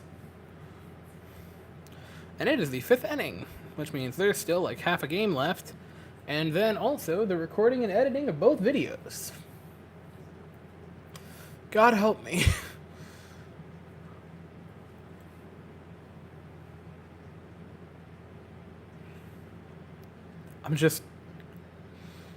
I'm so purely happy to have baseball back. Vodka and Red Bull. I'm not getting into mixed drinks yet. No, I'm sticking with just Black Stag coffee, which is really, really good. I don't know if that's like exclusive to a Florida thing, but boy, is it good. It's the least canned coffee tasting canned coffee I've ever had.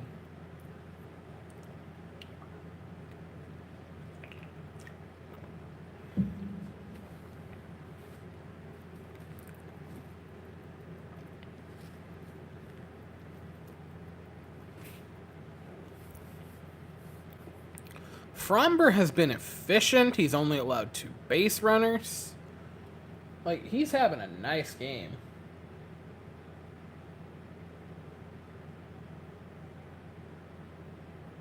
I'm the guy who crashes after 1 iced coffee. Bruh. I genuinely love telling people how much caffeine I consume because they look at me like I'm a madman, which I kind of am. Wonderful YouTuber. I really like their content because it is just... I laugh so hard at the premises of it. Nile Red. I forget. Made a video of taking the caffeine out of Red Bull. And in it, he's like, yeah, I can't have Red Bull after 4 p.m. because then I have a hard time sleeping at night. And I'm like, dude, I could have a Red Bull at midnight and be asleep at 12:15. Like, people... I don't know, the people that have low caffeine tolerances just amaze me. Weston's caffeine intake during the World Series was a little worrying. Should have been a lot worrying.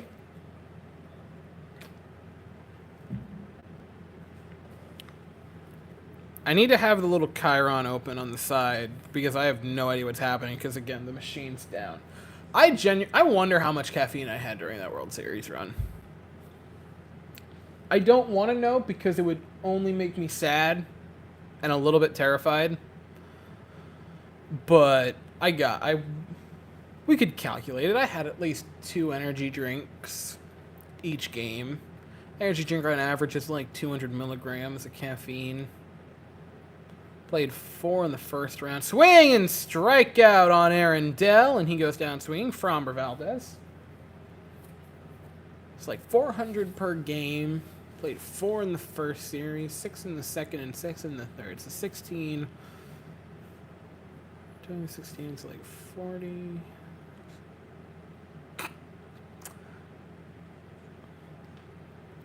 It's like around 65,000. 6,500 6,500 milligrams of caffeine during that World Series run, I think is a conservative estimate. Yeah, that was a gorgeous strikeout by Framber.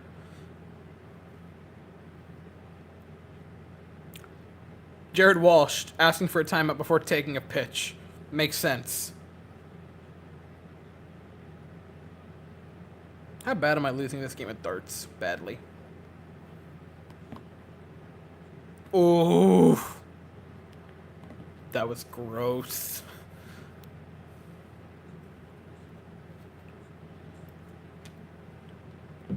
Framber casually going to throw a complete game shutout to start the season. Why not?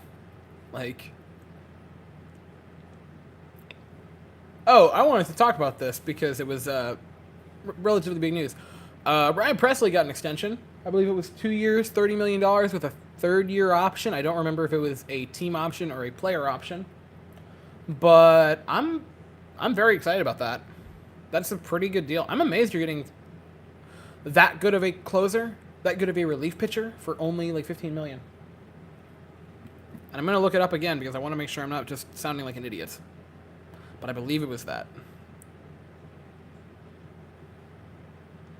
Foul ball.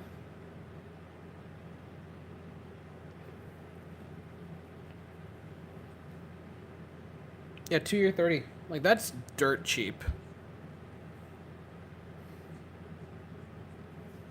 No shot. No shot.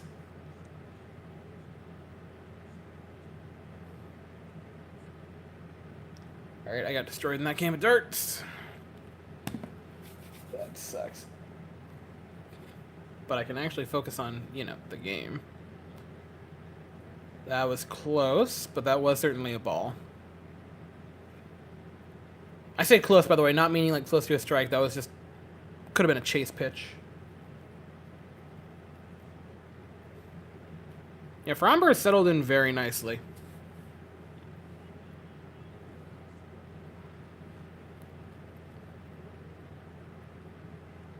Ooh! Golly! Framber Valdez! That is nasty! That curveball is a oh, that curveball was a problem. He's settling in. He's settling in nicely.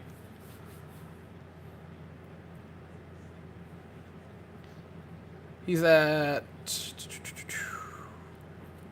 Golly, wish I knew how many pitches he had thrown. Around 50, I believe? Yeah, 50.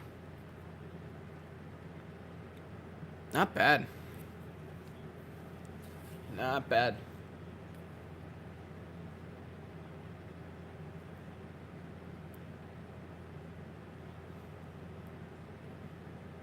But the press extension, I did want to say, I'm very excited about that. That's such a good contract for the Astros to sign.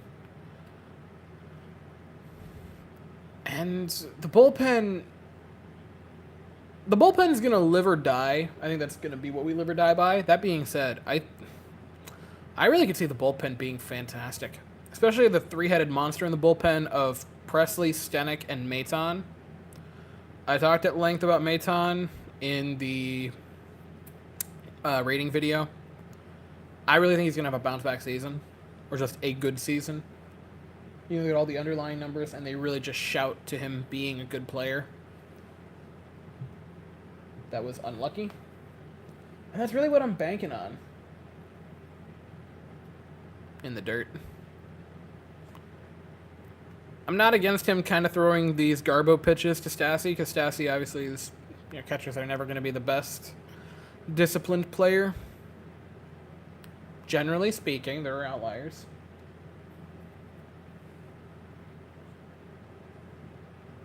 But swing. Oh, that curveball is giving him fits right now. Like, that was a beautiful location. And that was just... Man, I gotta know what that curveball is spinning at right now. Because it seems like it's falling off a table. Grounder in play. Bregman's gonna take that one, and he retires Stassi. I gotta find out what that curveball is doing.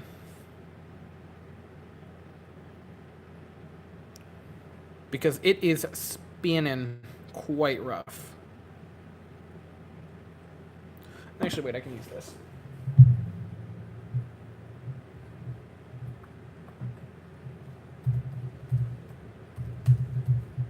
Spot.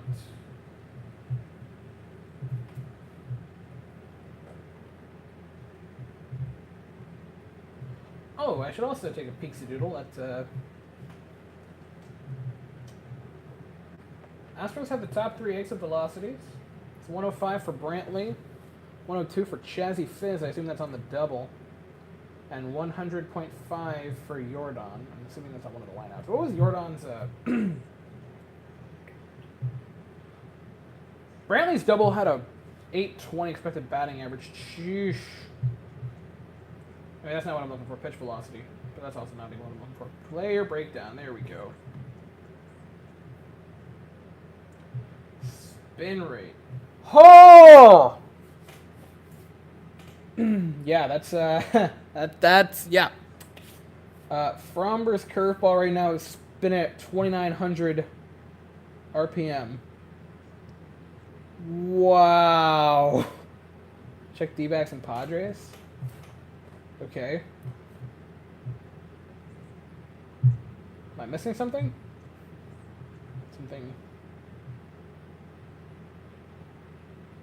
So Padres are winning.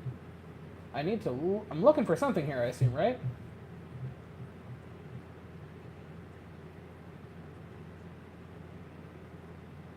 Has he debuted the new pitch, the cutter? I will check that. I don't believe he has yet. He's going off of memory. It says he hasn't thrown the cutter yet. He's thrown sinker, curveball, and changeup is what we have counted on Baseball Savant. And he is at 55 pitches.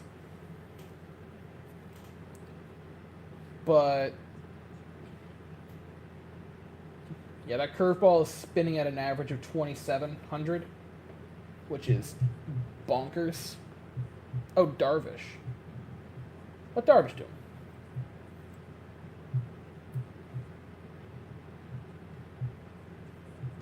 Oh, you want to see the Darvish spin rate. I got it now.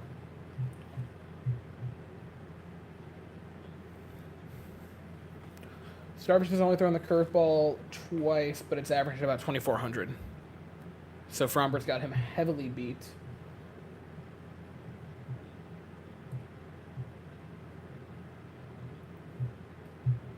Box score.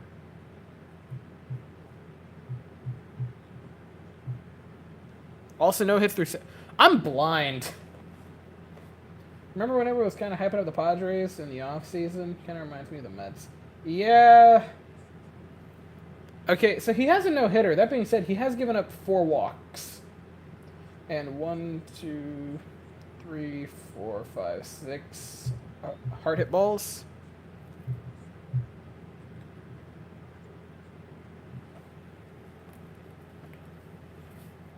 All right, I need to focus on Bregman and not statistics. Although I could look at statistics. That is fun.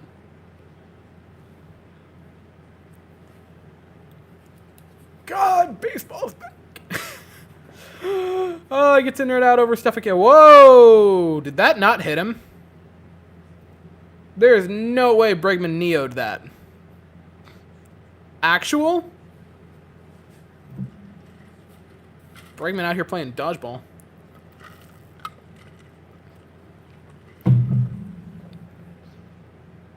Takes it. Full count.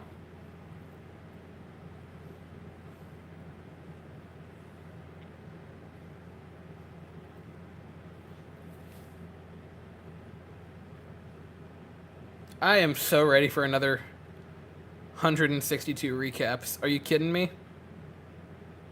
Ah, dang it, he was out. I am so ready. This is a really random question, but I will ask it because I'm interested. Do you guys still want me to call them recaps or thoughts? Because I called the Jets videos and Rangers videos thoughts, but I thought about doing that for the Astros, but I think I'm going to keep calling them recaps. Because I prefer having that just because it feels more specialized for the Astros. So I think I'm going to do that, but if you guys want me to not do that, I also won't.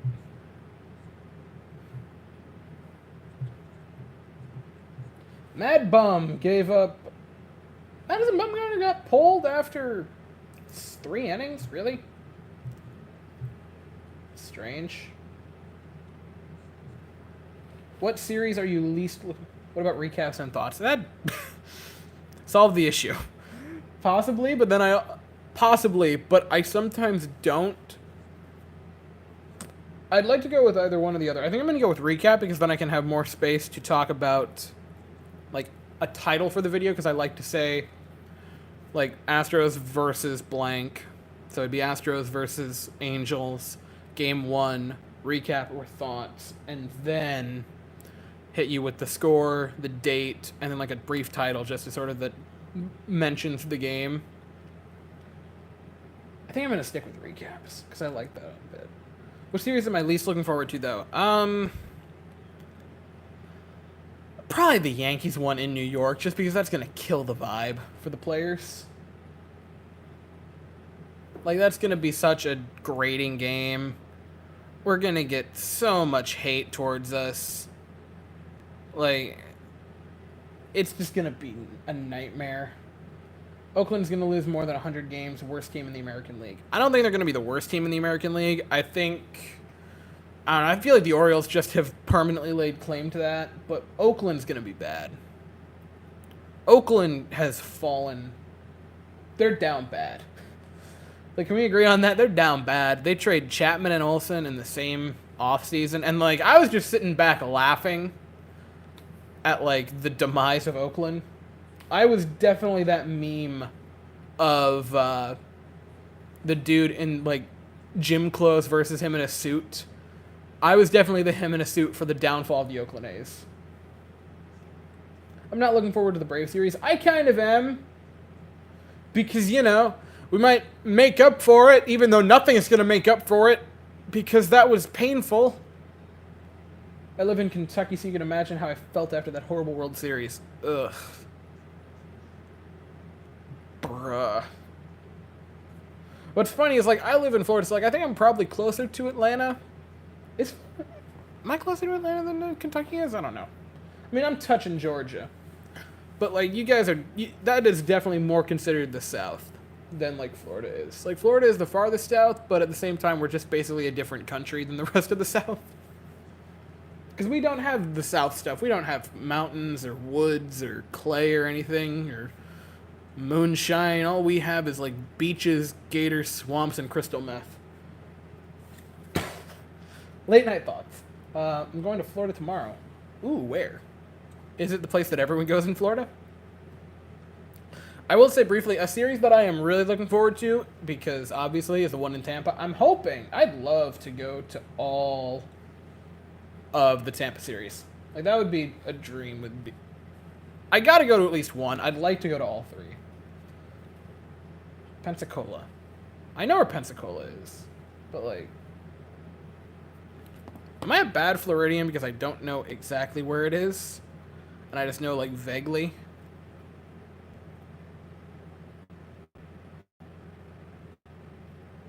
I'm a bad person. I don't care.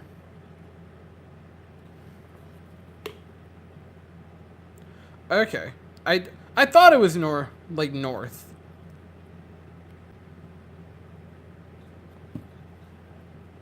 No, Florida is baller. I will say this also. I always, for a large part of my life, thought I disliked the beach. And then, like, around New Year's, I went to the beach for a few days, and there was no one where I was, and I'm like, oh, I don't dislike the beach, I just hate people. Yeah, it's in the Panhandle. I see that now. But I just... Oh, wait. Oh, how about...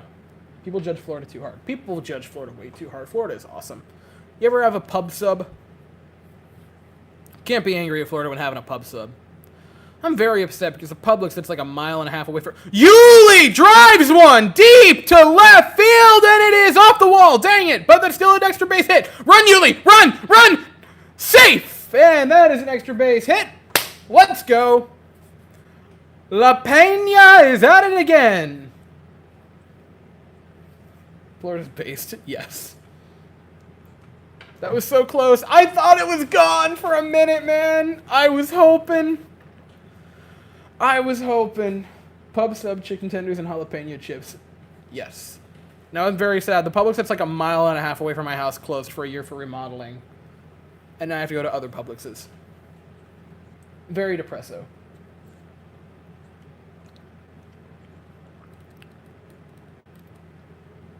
Woo! All right.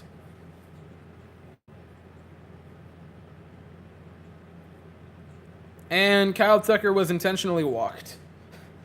Cowards!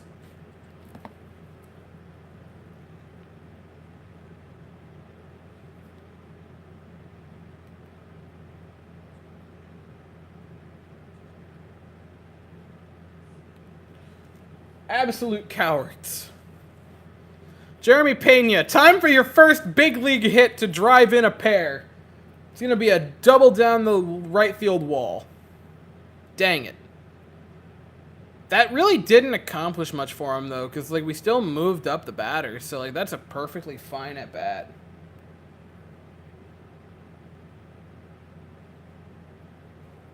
Maybe I'll see if I can go down to Atlanta to see the Astros later this year.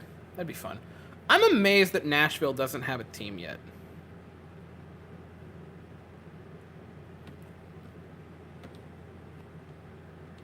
I missed the Chiron, man.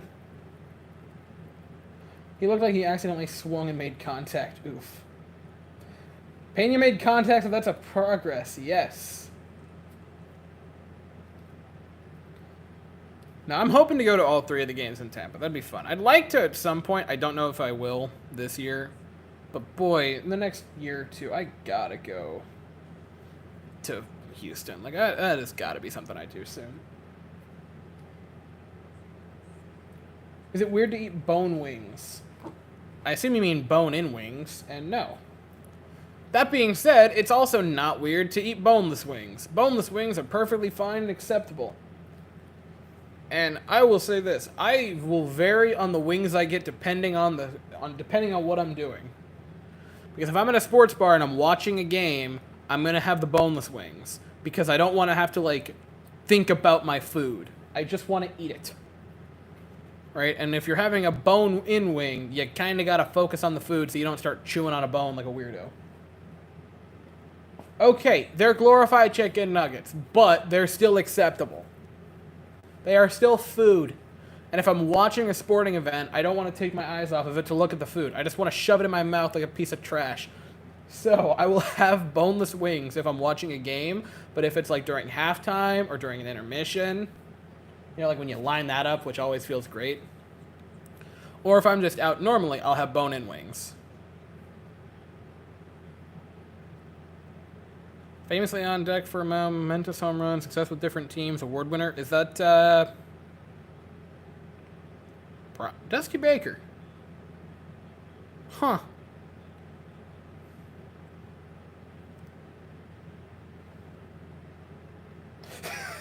Please don't. Please don't. That would be really funny. You know what? Clip it and I might repost it. That'd be great. Boneless wings are still wings. Thank you. Look, there's a time and a place for every food. And boneless wings come in clutch when I just want to stare at the TV.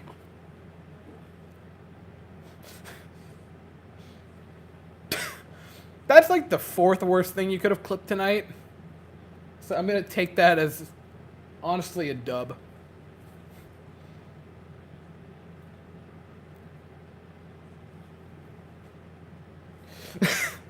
I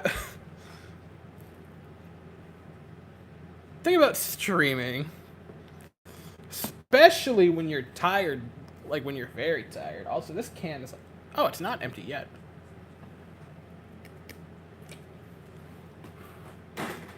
Now it is. There it is, Drake. Make no bones about it. Pun.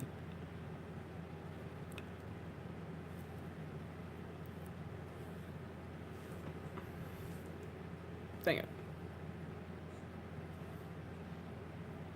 Fouled off.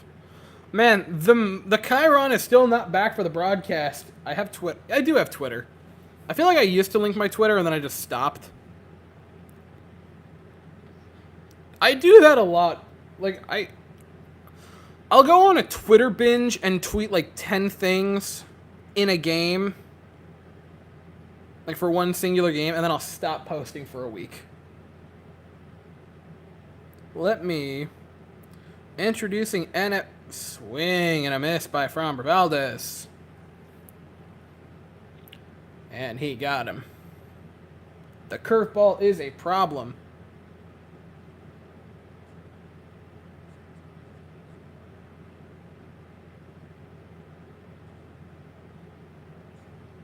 Let me... Can I... Yeah, I do have Twitter. It's just Weston Kaliski. I'll drop it in chat real quick. If I can.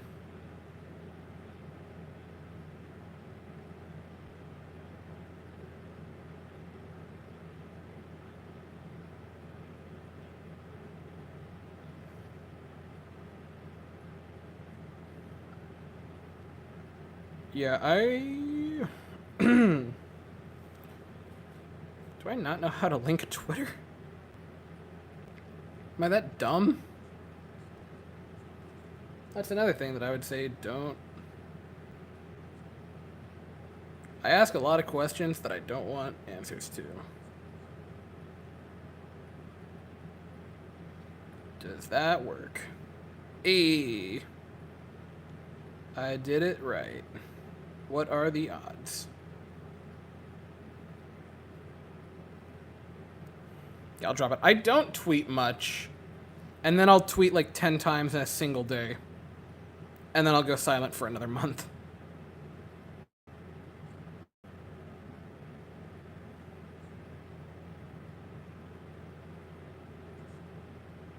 I hope that's a clickable link.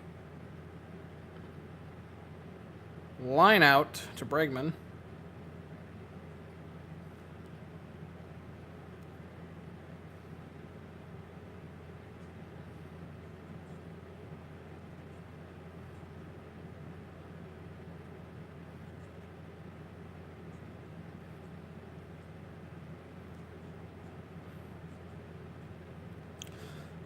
I will do my very best to start linking it at the end of videos, because that doesn't seem to be a clickable link. Which is a bummer. I'll do my very best to start linking it at the end of videos, as well as actually tweeting.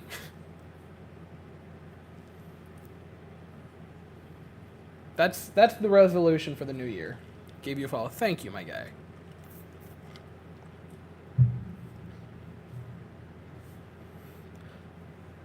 My resolution for the new year that is starting in April.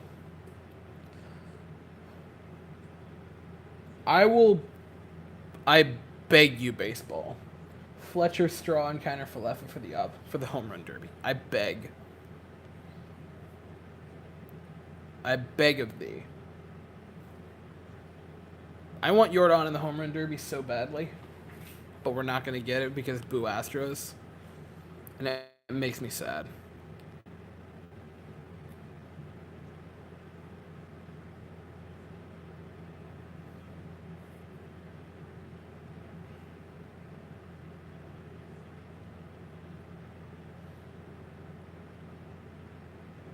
Johnny flies one.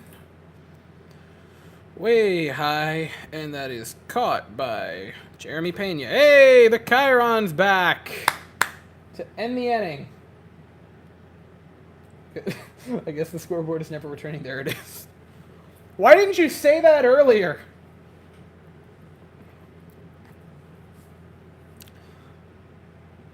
Maybe I'm just a little bit, like...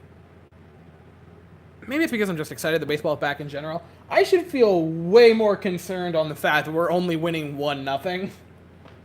Like, I should be way more concerned about that fact. Will Astros players go to the All-Star game since it will be in Dodger Stadium? I highly doubt it. We didn't go last year, and it was in Colorado.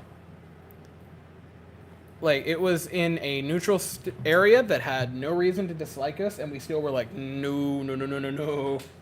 And I don't know, I think the baseball all-star game is probably the best one, but even at that, it's still just,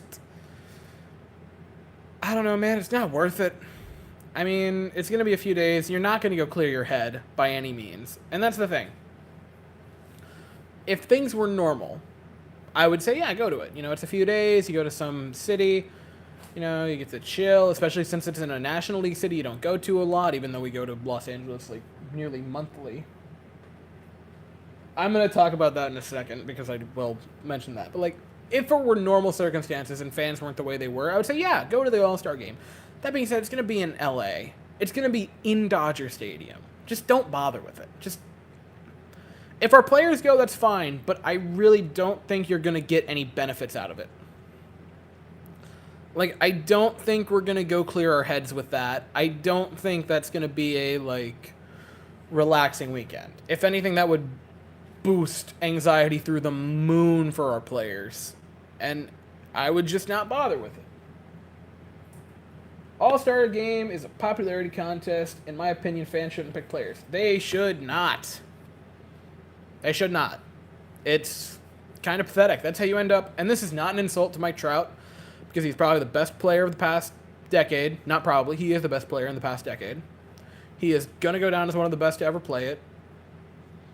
And he might be the best player of the century. But, man, oh man, he makes an all-star team and plays 36 games. That's unacceptable. Like, no. It is a popularity contest, and it sucks, because that's how you end up with players who very much deserve an all-star appearance. Chas McCormick drives one. That's to center field. That's splitting the gap. That's going to be another extra base hit for Chas McCormick. And we're going to start another inning with a man on second. Not too shabby. Chazzy Fizz. Let's get it rolling. Let's get it going, my guy. The All-Star game is boring, yes, but it's the most entertaining of all of the All-Star games, which is really saying something, by the way. That's how bad the Pro Bowl is, along with the NHL All-Star game.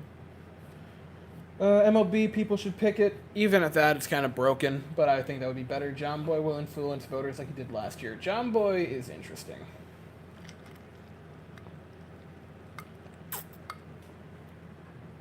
He is certainly a person in baseball.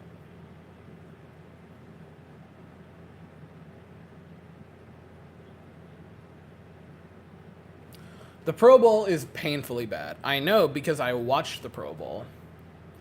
Because it was in Orlando, and so it's like, it's in Florida. I went to 2 Pro Bowls. Not the games, but I went to 2 of the practices.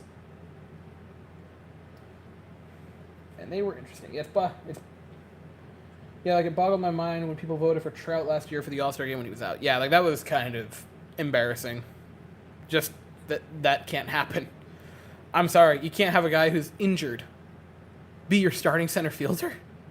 Like, that's awful. Weston would say, hey! What's up, my guy?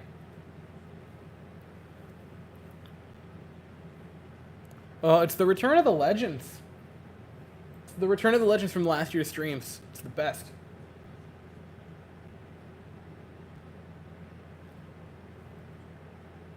I can already see Correa getting cheered because he ain't wearing an orange jersey.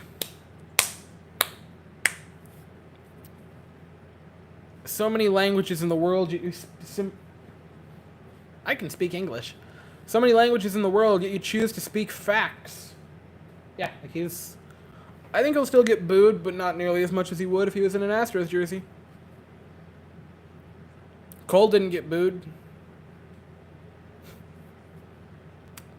Was Springer an All-Star last year? Did he go to the All-Star game? I don't remember, but I know he has been received with warm welcome arms by the rest of the MLB community now that he's not an Astro. Productive out? Nope, he stayed. All right.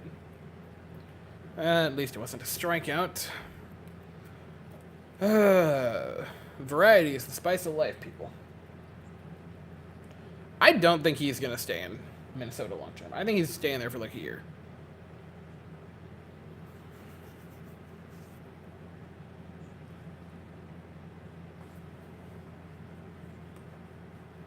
Yeah, that's how it works. People hate who they don't have.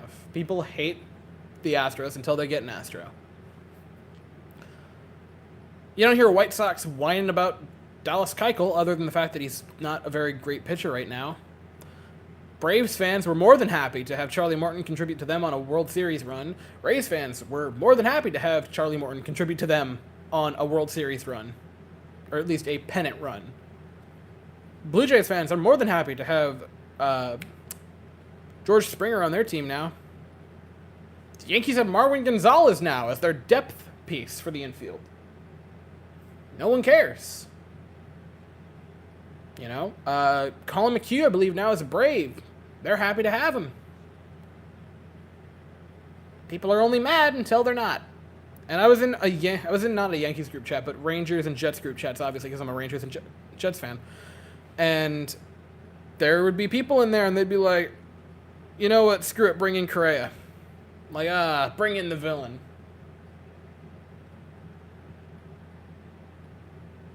Oh, yeah, totally. No, you're dead on. Like, they would cry to get a guy like Altuve. Altuve having a rough night, though. Really rough night. But it is the first game. No, I mean, that's how it goes. People hate who they don't have. And the second they have an opportunity to get that person, they love the idea of it. I mean, this is how it is. And it's really funny to me. But it's...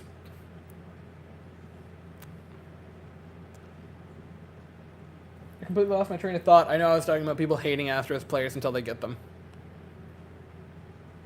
But my brain stopped working.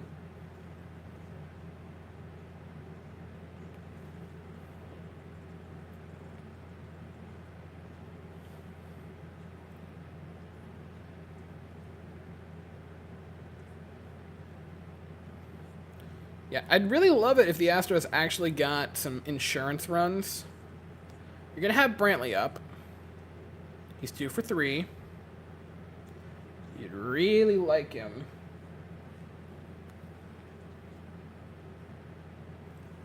to get a base hit here. Get that second run across the board, which...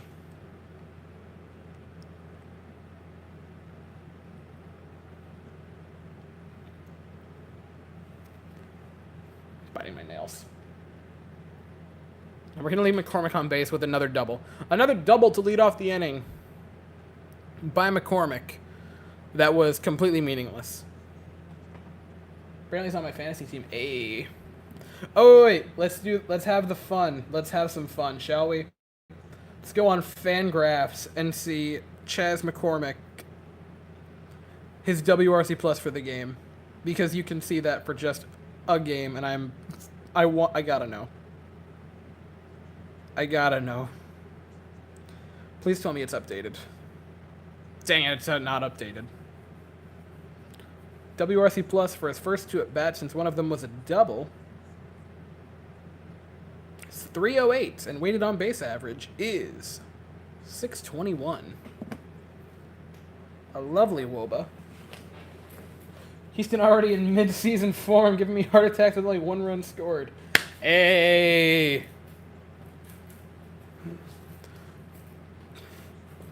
I want to call him Jose Cuervo so bad. I want to I don't care. I looked up and I'm just like, Jose Cuervo. Wait a minute.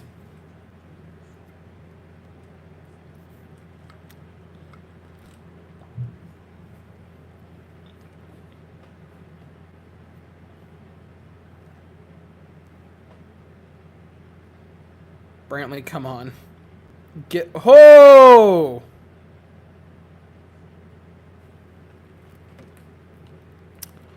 Now that's either...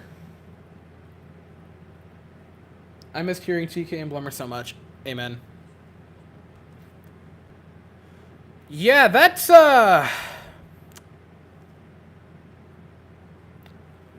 That's an interesting first pitch, huh? Really, really interested to see if that was an accident. Go! Dang it! I don't want it! I don't want it! I don't want a 1-0 game to start the year! Are you kidding? Oh my god, he's back. Common Astros leaving running on base. It's happening again! The trees are speaking Vietnamese! A win's a win. A win's a win, but I would have liked a win to give me confidence.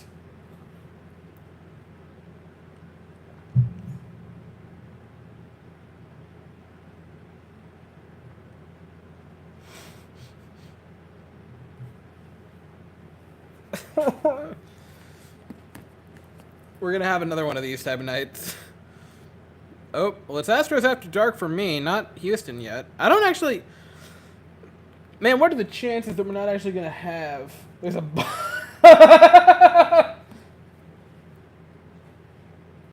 There's a bot in the chat. That is underrated.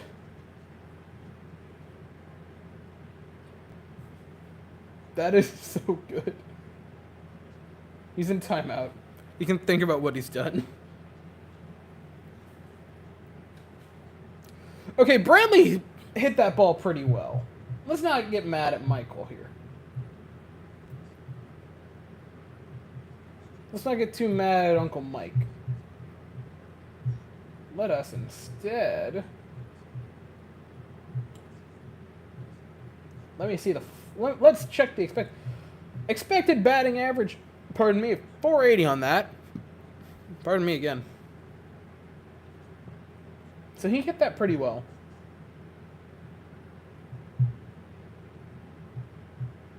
Home run at Minute Maid. Dang it. I need chat mods.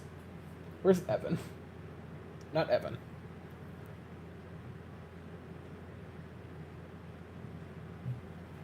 I need chat mods. Eventually. Dub timeout. No, I want to do these every, like, alternating weeks. I think that'd be fun to do streams like that. If that happens, I'll probably get a mod. Like, I might need to have someone do that. Because I know in the postseason, granted, we're kind of making fun of him and calling him a bot, but there were genuine bots in the chat that were kind of blowing it up at one point, which I'd like to not have. So yeah, like once we get to the bi-weekly streams, which that's what I'm hoping. So like either Friday or Saturday, whichever day I would feel like I'd do a stream. I think Sunday streams would be kind of interesting as well. Like, that'd be neat. But because like I genuinely like doing the streams and like talking with you guys. It's a lot of fun.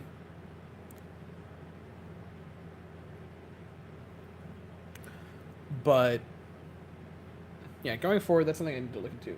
The NHL All-Star Game is kind of cool since they made that mini tournament. It's neat.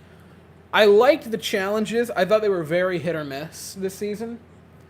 Like, boy oh boy, the breakaway challenge was also almost just incredible. Trevor Zegras pulling whatever that was ridiculous. The Jack Hughes thing was really neat, and I liked that a lot.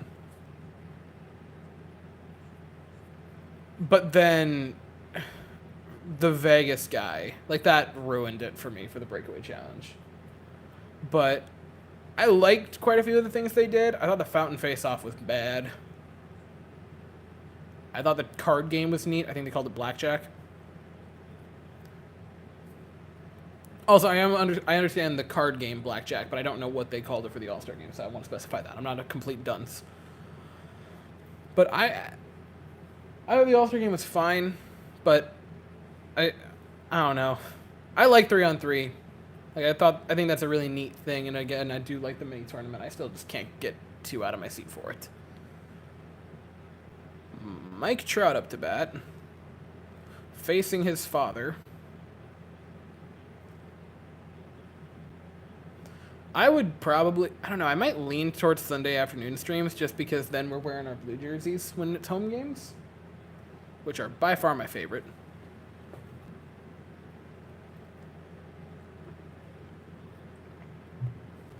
Maton loosening up, dub. Maton revenge season.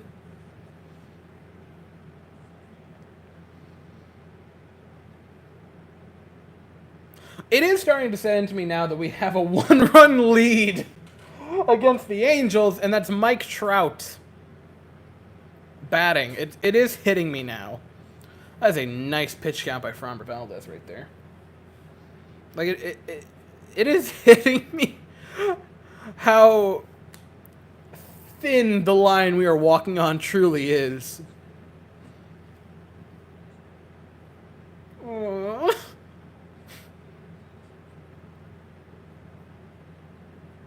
Yeah, that 60-year patch is cool. I gotta give me a hat with one of those. This is just a random question, but I am interested. I'll put this out here. Grounder to Jeremy Pena, and he got him. BS. No. Fraudulent call.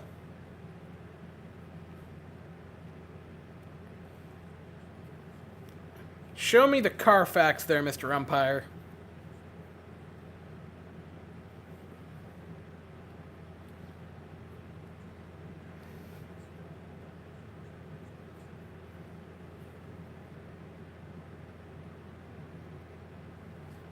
Yeah, let's see here.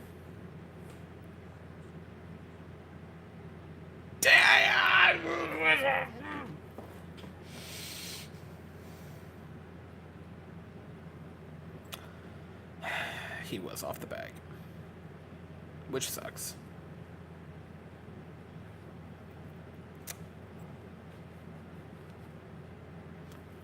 I know I've said this in the past. Bregman is the shortest 6-foot-tall person I have ever seen.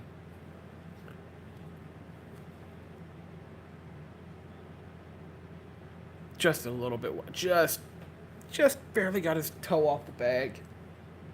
Anyway, for hats, are you guys fitted, stretch, or snapback? Which club do you guys fall in?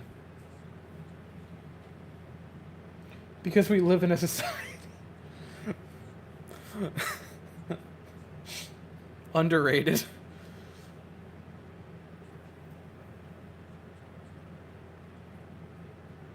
Framber just having a moment on the mound.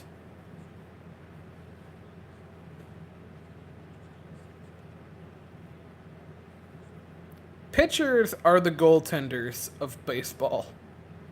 Because goaltenders, and I found this in every sport, goaltenders just do not play the sport. They're just there. They're doing their own game. Good to see that Houston will hopefully win on 6 hits and 1 run. That's so bad. I don't want it. Like, can we... Grounded into a double play in the first. Time for another ground. I dare Trout to steal. The machete would chop him down. I will tell you from it, looking at all the statistics, that is something that he is really good at. Dare him to steal off Malty. Try it, Michael. Try it. Also, what did they rule that? Did they rule that a hit for Mike Trout? Fielder error. Fair enough.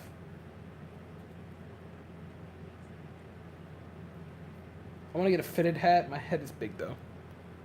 I was totally in the camp of, like, the stretch hats. And then I started wearing fitted and snaps, and I'm like, oh, wait. Maldini scored position. Sorry, I tried. Oof. Okay, so it was an error to Pena. Man. If Yuli was just a little bit taller.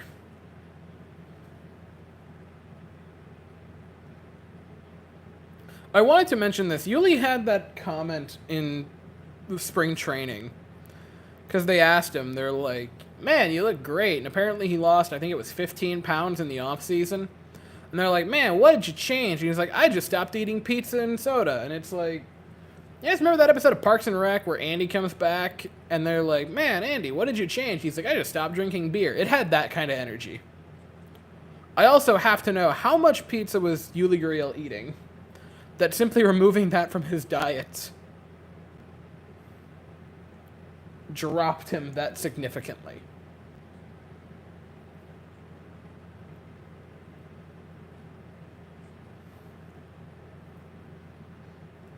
Anthony Rendon kind of looks like Mika Zibanejad. Looking at him now. Yuli was the pizza man. He had to be, right? Like... And like, hey, I get it. Pizza's good, especially if you get like a good pizza place. But...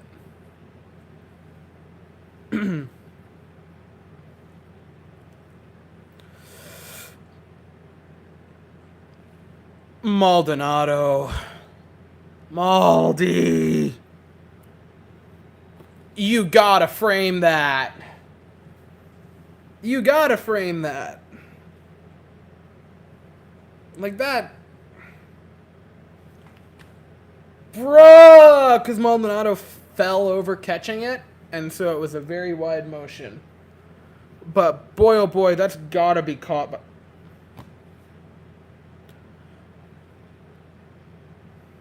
Why is it always Rondon? It was foul, thank God.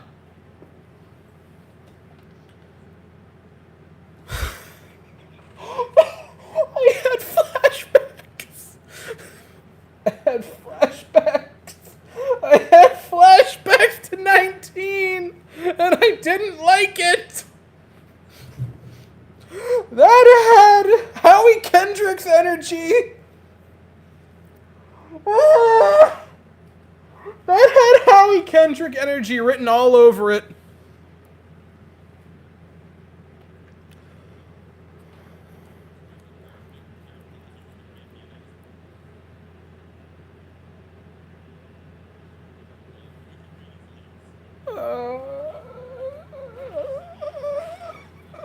Okay.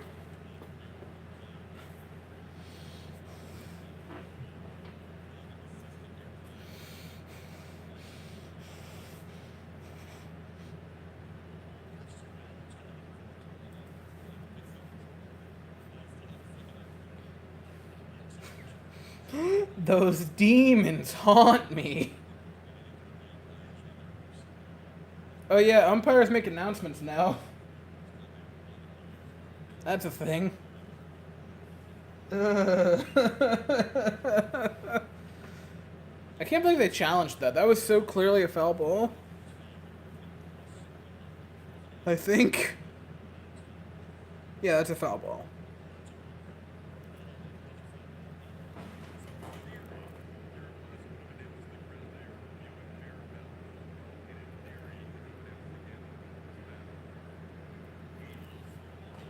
Gosh.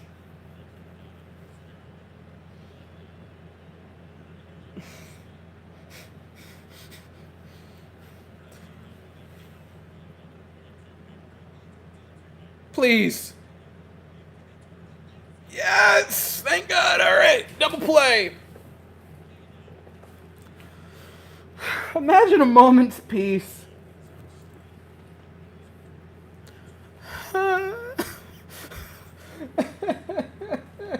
Nice double. Good play, Astros. Good play, guys. Took took one game. It took one game to do this to me.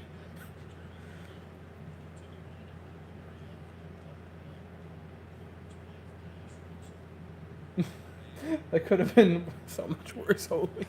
We're not out yet. We still have to get out of the inning. It took one game, guys. It took one game.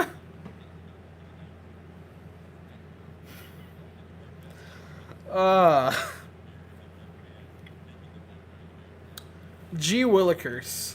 How about that, huh? First game of the season and almost had a heart attack. There's 161 after this.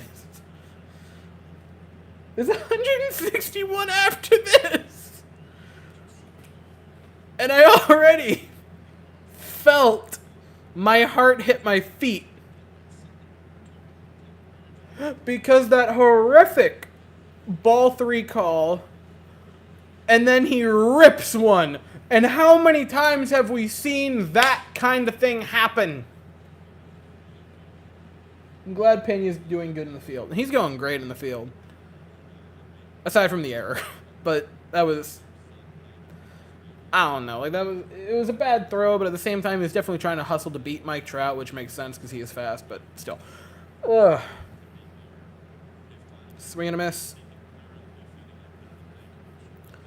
No, like that was the... I think it was J.D. Davis? Or J.D. Martinez, excuse me. J.D. Martinez. I think it was going to be him in the ALCS in 2018. I don't remember who was pitching. But there was a horrible call on something that should have been a strike 3, and then the next pitch, he homers. Safe. Great attempt. Yeah, I remember that. Yeah, that too. That, yep. Haunted memories. Haunting memories.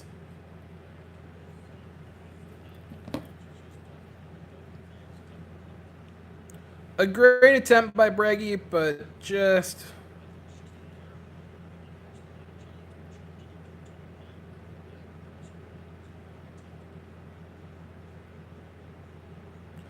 Now, great attempt by Breggy, just a little bit off. And that's the end of Fromber's night. I don't know, I would have let him go maybe, but fair. We get to let Phil Maton come in for his season debut. That'll be fun.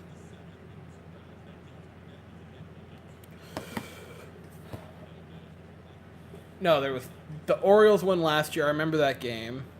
Oh, look, it's Lance in the dugout. Hey, Lance. There was the J.D. Martinez home run in the ALCS of 2018 that I remember vividly because it was... I think it was Verlander pitching. I think it was Verlander. And it was a strike 3 call, or a strike 3 that wasn't called. They called it a ball, and then he homered on the next pitch. If I'm not mistaken, there was a...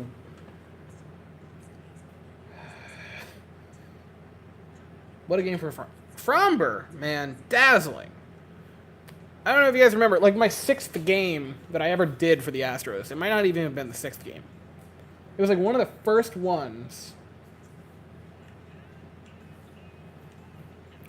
And it wasn't the first game. So we played 4 against the Mariners. So it was probably like maybe game 10. Like right around there. One of the first few games that I ever recapped. And it was Fromber against the Angels, and we were struggling, and he just came in and like saved the game. Like he was fantastic. I think he went like 6 2/3. I don't know if you guys remember that game in 2020. It was a great game. Like this was a fantastic game by Fromber Valdez. 6 2/3. 6 strikeouts, a walk, a pair of hits, no runs. Is responsible for the runner on... Or what are they calling that? Are they calling that a hit? Or are they calling that... They're calling that a hit. Which, okay. So he's responsible for the runner on third. I am on Twitter, and I dropped that a little bit ago. I will drop it again. I'm going to try to start linking it at the end of videos. Because...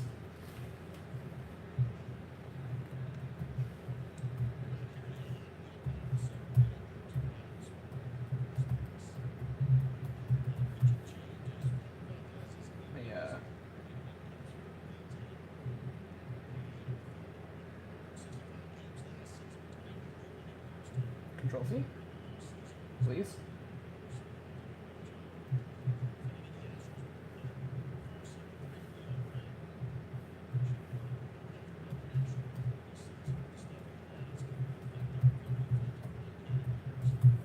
I'm hoping that's a I'm hoping that's a clickable link. It might not be.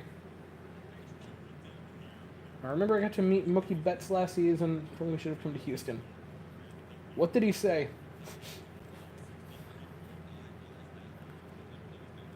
Maton revenge season. He's gonna strike out Aaron Dell.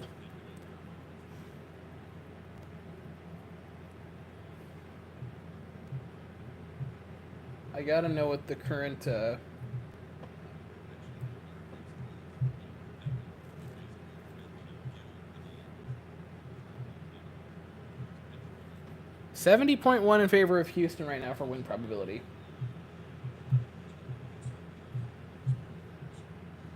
So that single by Matt Duffy had a 110 expected batting average. Man. Unlucky.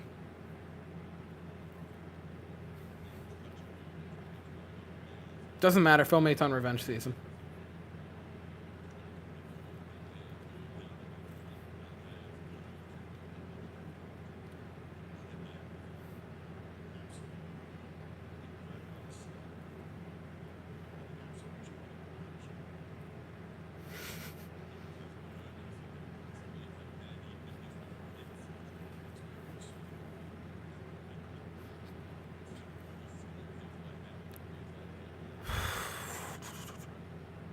Swing and a miss. Well, that was a pretty nice pitch by Phil Maton. I'm interested with that. That was off speed, right? Slider. Really nice slider.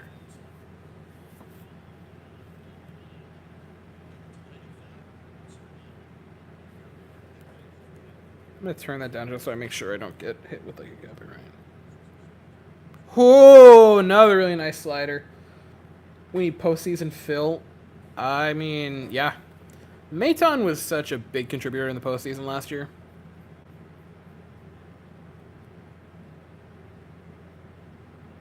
I love the Astros and baseball book when we hurry up so I can go to bed. Yeah. I want to say in the first year I did the recaps, right? So 2020. I want to say there was like a 10-game road trip. He got him! Phil Maton on 4 pitches strikes him out, and the Astros are out of the inning. Let's go. Beautiful. Beautiful. Let's look at some film. That's what we do, Phil. All right, let's take a peek-a-doodle at Phil Maton for that, shall we? I want to see that spin rate on that curve, on that pitch. Slider was averaging 26 hundo, not bad.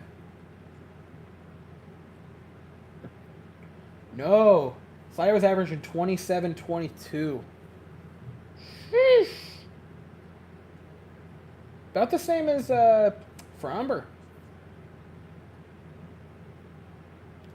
That was Philip Maton. Is his name actually? Is his full name Philip? Or is it just Phil? Maybe it's Philium.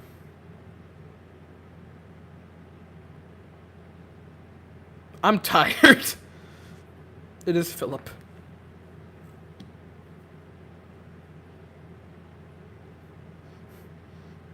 It's always Philip and never Philium. Dr. Yes. Alright, what's the win probability now?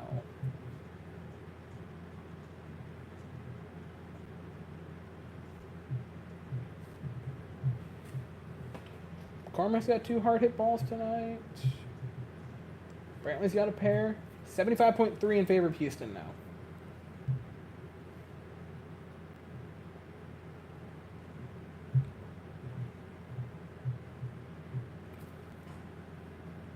Okay, so the Astros are only winning by 1.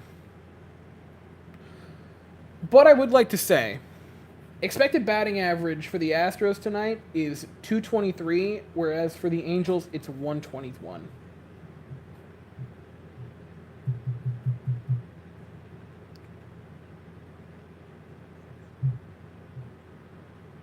So it's very much in our favor. We also have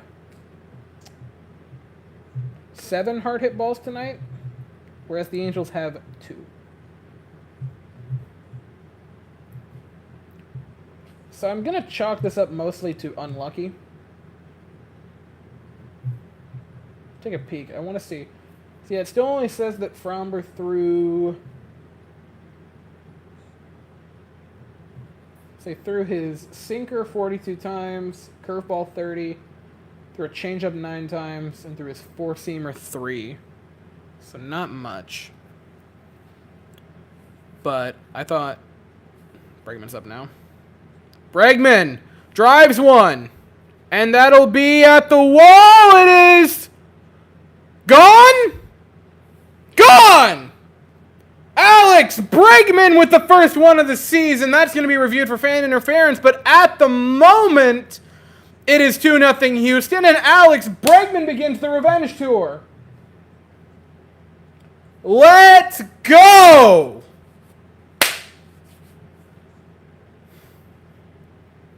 They're not reviewing it?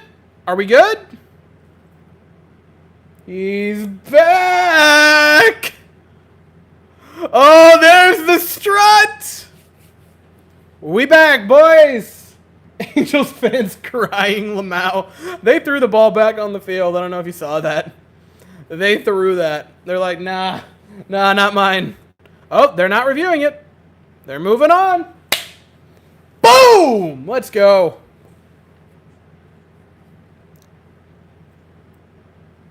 Oh, Bregman might be back. Bregman homers, we roll. Jordan got just a little bit late on that one, but he tried to square that up. He wanted that one. I thought the curveball for Framber tonight was absolutely ridiculous. It looked great. And that could be an issue. Hit a home run off the gut. Wait, no shot. Was that? It's Ryan Jordan drives one. Deep center. Gone. 3-0 Houston. Boom. Let's freaking go. Ryan Tempura, that is a damn shame, buddy boy.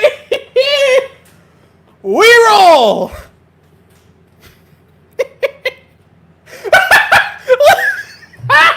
His face. Oh my God, his face is so perfect. Altuve with that little shit-eating grin. It's beautiful. You never notice how short Altuve is until Jordan stands next to him.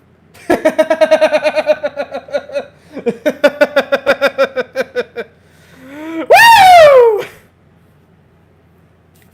How we feeling, boys? Oh, it's now time for the Yuli show. Let's put them on. Back-to-back jacks. And the Astros are in business.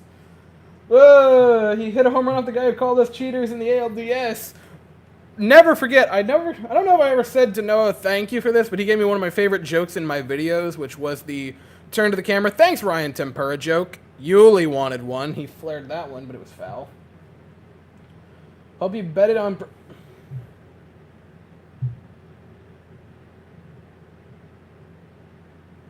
I want to see what I was looking for. Hope you bet it on Brady hitting the first bomb of the year like me. Made $25 noise. Oh, get out of here.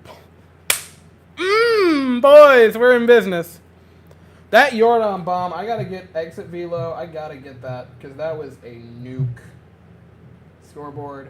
106 off the bat for Jordan's home run. That was an expected batting average of 980. Sheesh. Win expected to see now is at 93.5% in favor of Houston. Yuli flares one. Yuli didn't miss one by much. He didn't miss it by a lot. But, boy oh boy. Thanks, Ryan Tempura. Woo.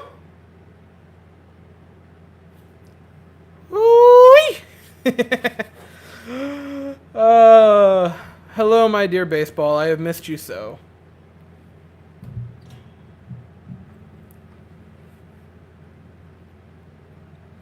It is now time for Kyle Tucker to absolutely launch a missile. No shot, I called it. No shot, get out! Dang it! Dang it! Shucky darn, so close! Can we point out the fact that there are 4 batters in this inning against Ryan Tempura? 2 of them are home runs. One of them missed being a home run by like maybe 20 feet, and that missed by a matter of feet. Like that was maybe 3 feet from gone at most.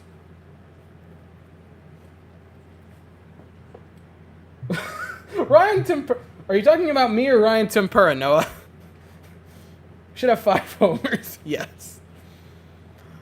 Pena will simply drive this one for an extra base hit, and then Ryan Tempura will run to the dugout crying. You're gonna bunt? Hit the weight room, Tucker. Oi, don't be hating on Tucker. Not yet. Oh. We're in the money, boys.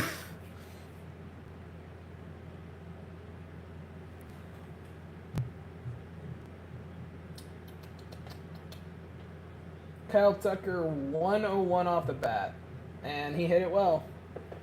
You think we'll see fire this season? No. He is too much of a coward to face us. And I'm not going to sugarcoat it. We lit him up in 2019. We'd light him up again if we saw him. I think he's like, no, don't. I don't want to see them. I don't want to play against them.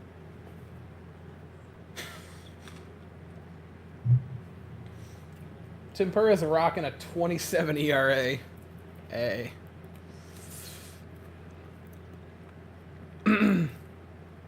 You know, that's a damn shame. That is a crying shame there for Ryan Tempura.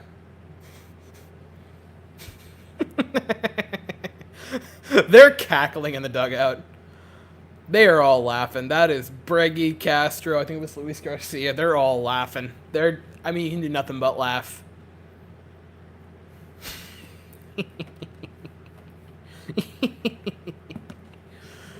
We're back. We're back. We're back. We are flipping back, ladies and gents.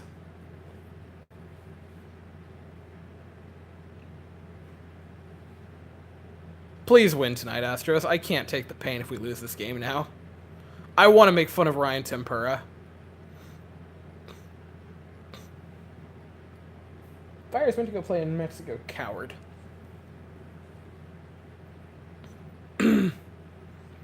Jordan chatting with Luis Garcia. That's 4 studs right there, and Luis Garcia, Jordan, Breggy, and Castro. Pena, I beg of you to get a base hit. My kingdom for a base hit. He fouled it off. That's progress.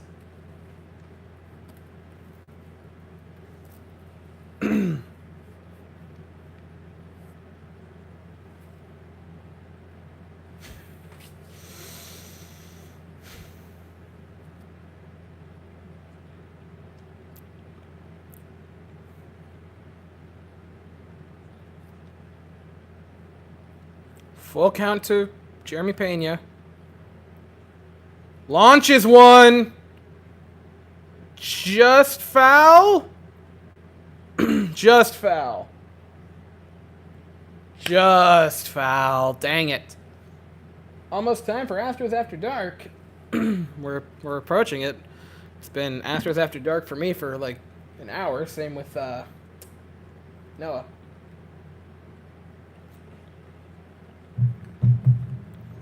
That close. That's progress. I'm losing my voice. Astros Twitter check. Oh? Please tell me that Ryan Tempura is getting memed into the ground. Back-to-back jacks.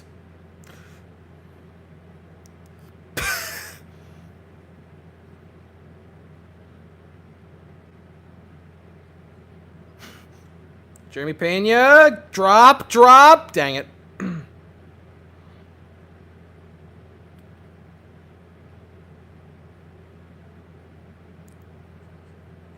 Off some guy we'd never heard of before the ALDS. Ryan Tempura, you fraud. Bregman, we are all witness.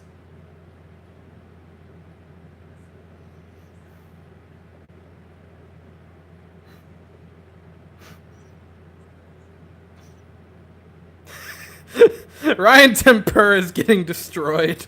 It's glorious.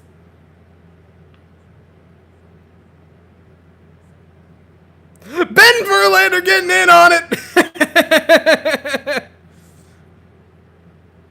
Remember, everyone, we stand Ben Verlander on this channel.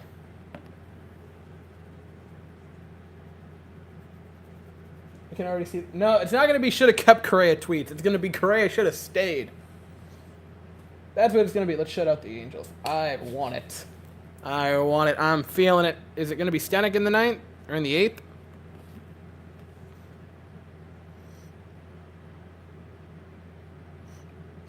Tempura shouldn't have signed.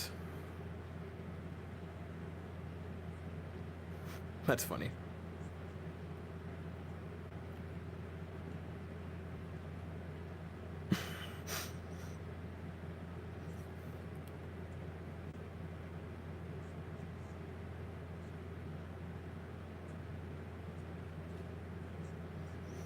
Foolish Baseball coming in with the Max Fried for Cy Young tweet. Goated.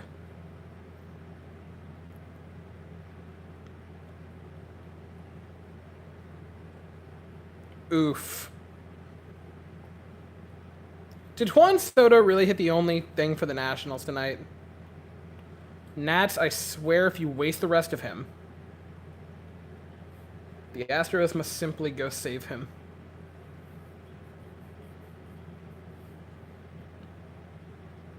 Hey, Phil Maton back out for the 8th inning. Nito Spaghetto.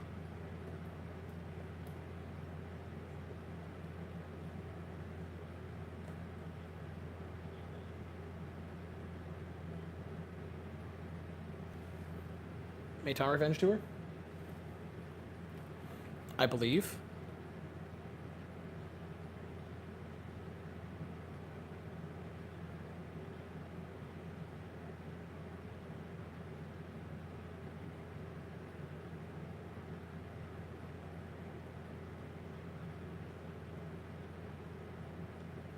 Grounder to Jeremy Payne. My voice is gone. Game 1 of 162. Game 1 of 162. Voices are irrelevant. Postseason Maton, 12 games, 12 and a third, .73 ERA. Glorious. Expect batting average on that ground out. Shall we get a pizza noodle? Aw, you don't have expected batting average yet. Mean. I want my nerd stats. Stop flying. Stassi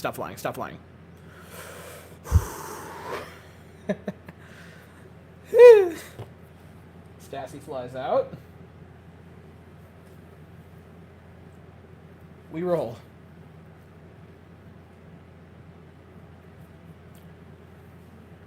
I'm not going to get ahead of myself yet. But didn't we have like 3 shutouts all year last year?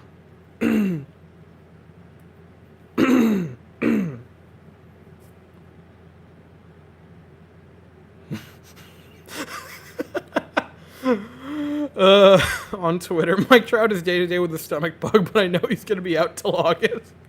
You ain't got to do him like that. Swing and a miss. Loud out number 2. Hey, a loud out is still an out. Even if that out had a 780 expected batting average. Oh boy. That's really interesting, Dusty Baker. Why is there not Ryan Presley in the bullpen warming? You only lead by 3.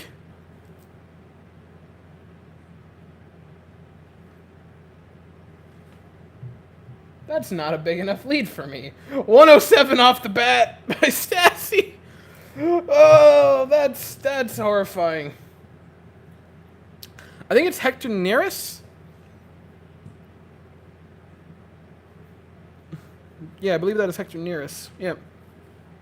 Hector Neris, who was our free agent addition.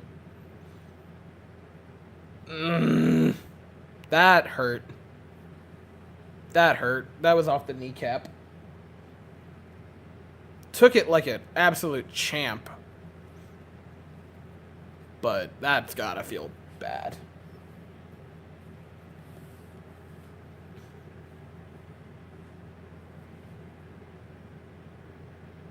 Oh.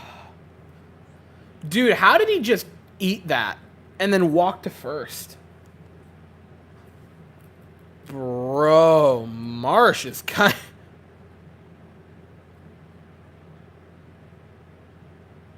Brandon Marsh, kind of an animal right there. I mean, that's... Oh.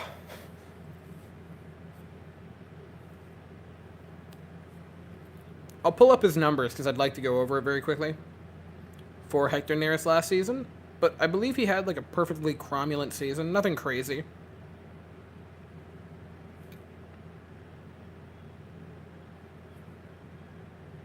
But he was perfectly okay.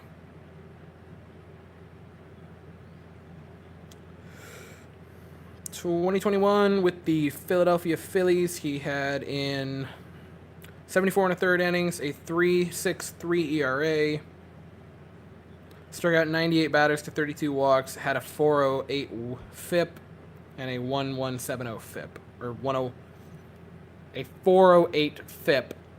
A 1.170 whip. Let me get that correct.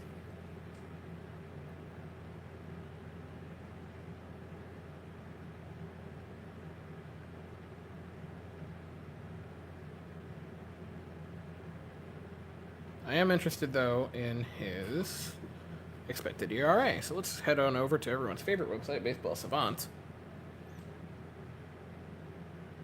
If you say it isn't your favorite website, you're lying to yourself.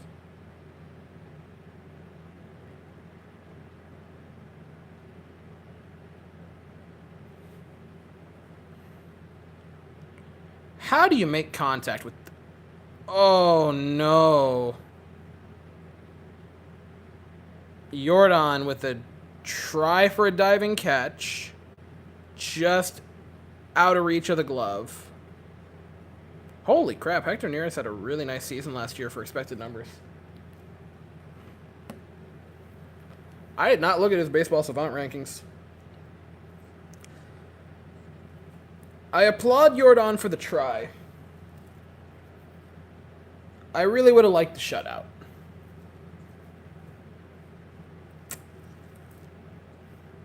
And this is why I kind of...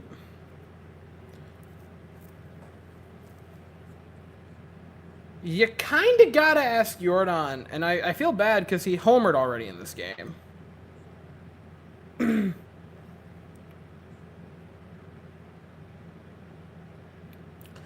No, because people are going to get mad. No, because like I get what you're saying. Should have taken him out after the second out. Hear me out, right? That's not... You have... With that, you have like Will Harris syndrome. Look at that pitch. That was not a hitting pitch. That was so out of the zone.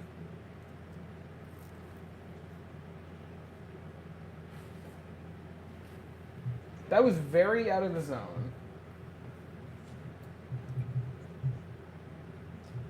On top of that, like he damn near had to jump to hit that ball.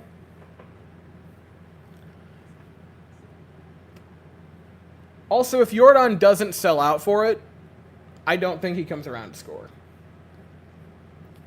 Like, I'll watch it again, but if Jordan doesn't sell out, like if he just stays upright, catches it, throws in, I don't think he scores. At the very least, I know Fletcher doesn't get to third. And I kind of feel like that's going to be a bit of Will Harris syndrome, where World Series, right? Game 7, Nats, blah, blah, blah, blah, blah. The home run by... I've really blocked out the memories of that World Series. So I'm tired. Howie Kendricks. Right, because everyone wanted to just murder Will Harris after that. And it's like, look at the pitch. Look at the location on that. That was not a hittable pitch. He just somehow made contact.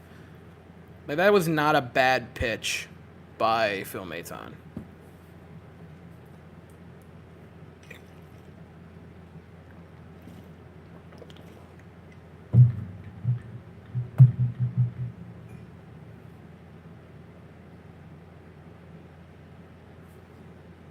I'm scared to look at win probability. Win probability still heavily favors us.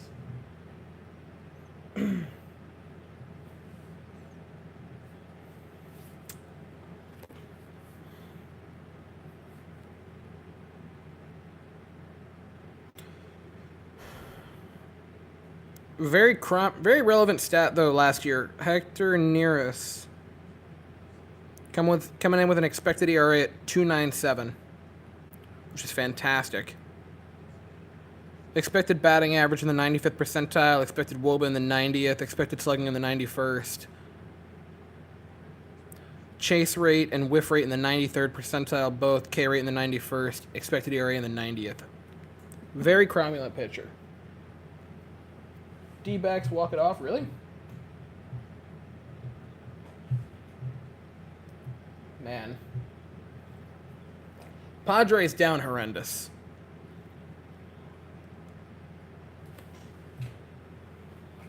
Yeah. Padres down horrendous, man. Hey! It's been that for me for an hour, but ladies and gentlemen, it is Astros After Dark now for everyone in Houston. We've made it. It's 1 a.m. for me, it's 12 for you guys, and we be watching baseball. Welcome back to the grind, boys. I have missed it.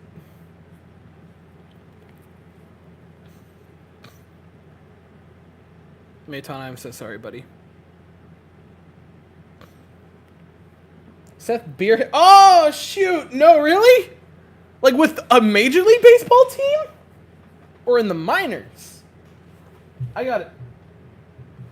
I know there's a game going on that actually matters. Because this game I'm actually going to be talking about tonight. Ohtani fouls one off.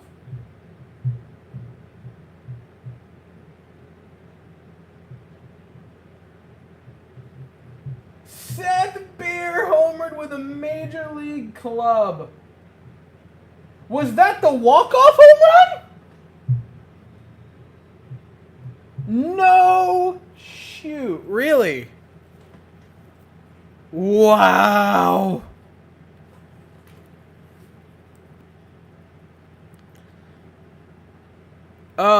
That is amazing. Good for Seth. Oh. All right.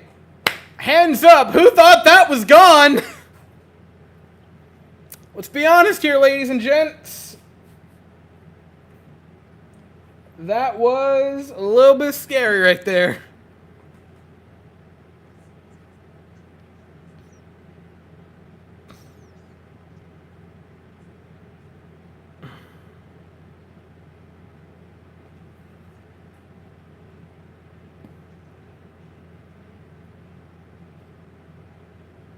Man, good for Seth Beer.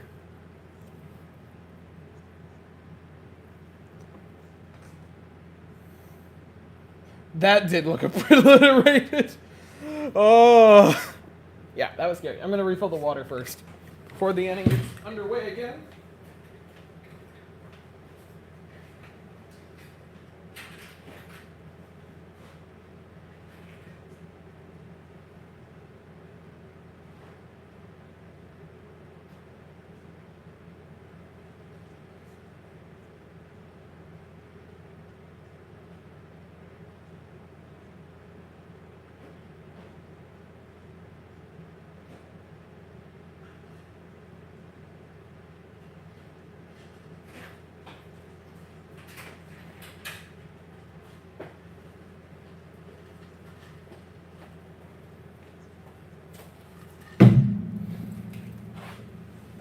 Oh, look, coffee. I don't have a problem. You have a problem.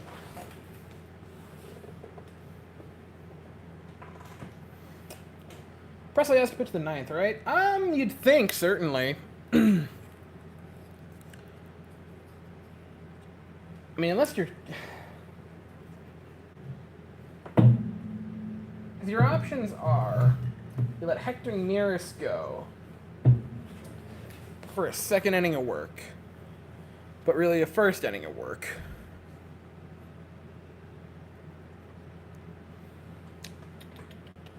First full inning. And he got down 2-0 to Ohtani, and then got a loud out against him. So you can't feel good. Granted, the Ohtani thing only had a .080 expected batting average, so it wasn't like that bad. But I mean, you really gotta feel like it's gotta be Presley, right? Odorizzi tomorrow? Oh no, yeah, I don't know why Odorizzi's going second. Chas McCormick trying to get another extra base hit. That'd be fun. So happy for Seth Beer. Seth Beer is awesome. That name is iconic. I hope he has luck. I really hope he succeeds. Because my man, he always struck me as like just a happy guy. Like, you root for people in the sport, and he's one of them. Really quickly, I want to see Chas McCormick's WRC plus with going 2 for 3 with 2 doubles. Chas McCormick's WRC plus for the night is 448. Because that's fun. Archie Bradley Jr. Wow. Wasn't he with... Yeah, he was with the Philadelphia last year. So when's the recap coming out? Probably...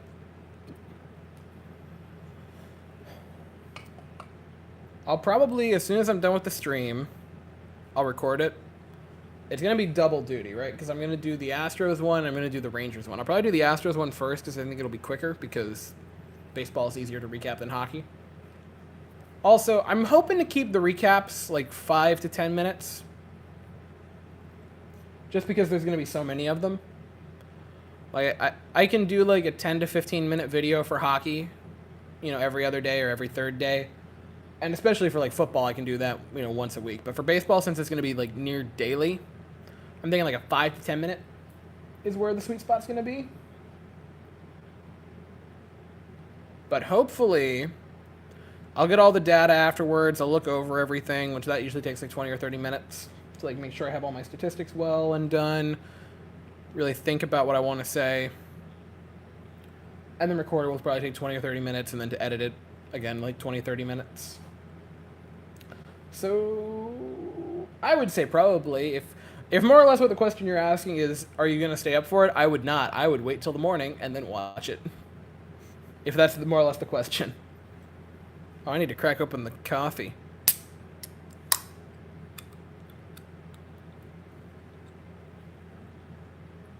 And Maldi Ground's out.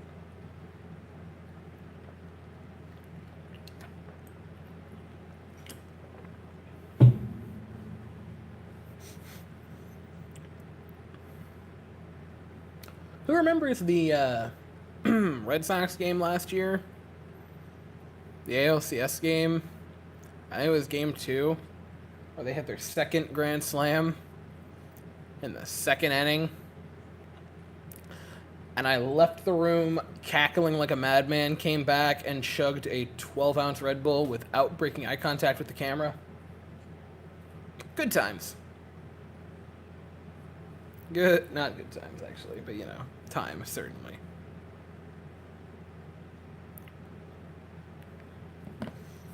Certainly an event that happened, am I right, guys?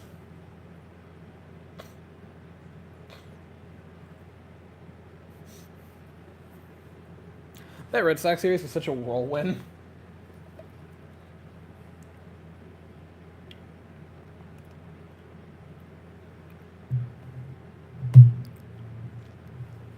Holds up. Barely.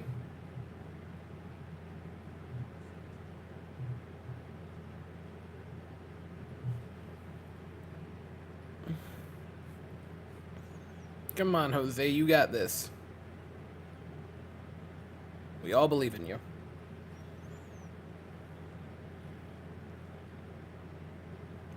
Fouled it off.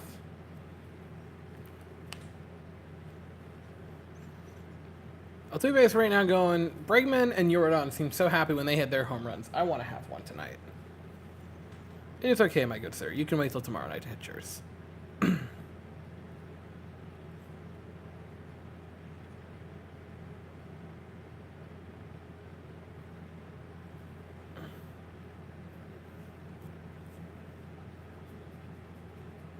Full count to Altuve.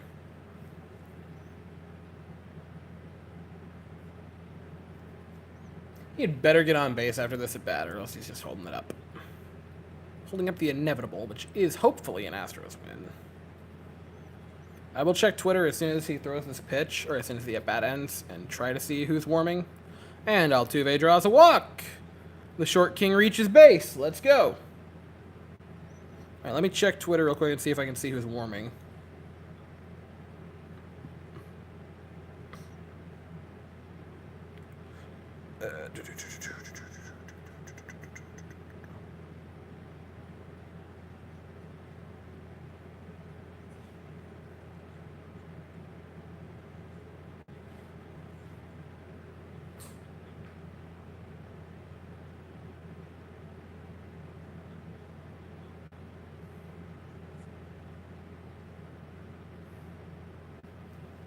This is a really interesting statistic tweeted out by Chelsea Janes on Twitter. Framber was the only starting pitcher today to get an out in the 7th inning.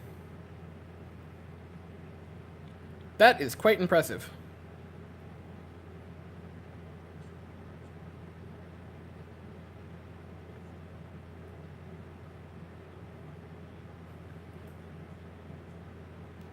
Altuve steals second easily.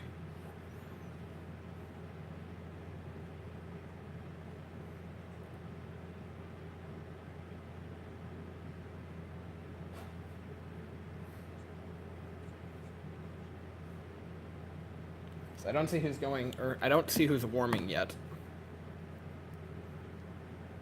was a really nice get off by Altuve. His wheels are still really good.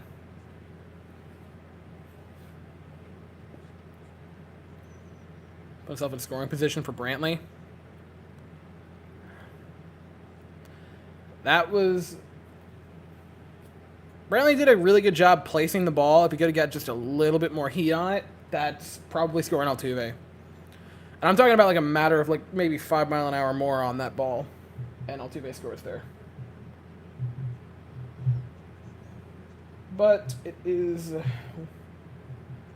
My ladies and gents, it is what it is. So we roll to the 9th. If it's Hector Neris still in the 9th, I'm going to be kind of upset. Because that really seems like you're starting to play with fire.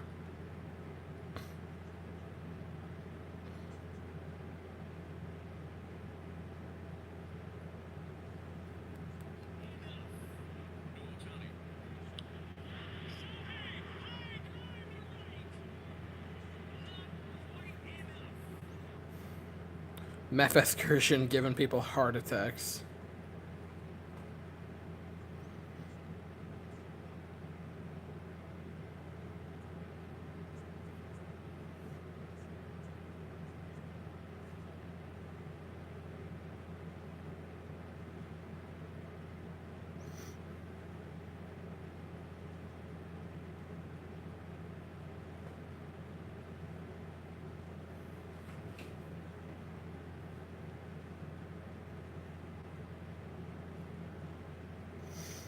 MLB posting the back-to-back home runs for the Astros. The fandom of baseball is crying right now.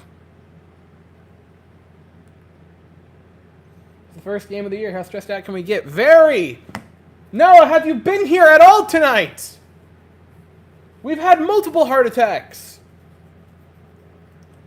Geesh, the past 3 innings have already been enough to get your heart racing. Like, if I had that Apple Watch on, I'd be like, stop running a marathon. And I'm like, I'm not running a marathon. I'm sitting here watching a baseball game.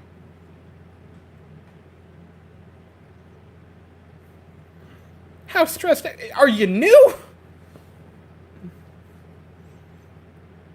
Do you understand how excited I got, how excitable I was watching a bad team like the Jets play meaningless games? I will get infinitely more excited about a team that is good, even though it's the first few games of the year.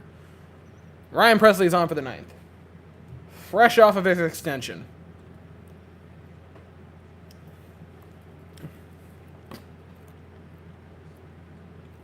Facing Trout, Rendon, and I forget, Duffy.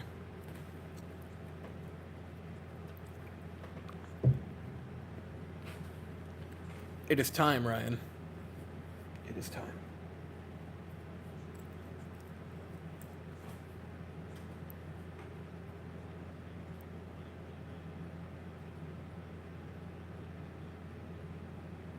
Ah!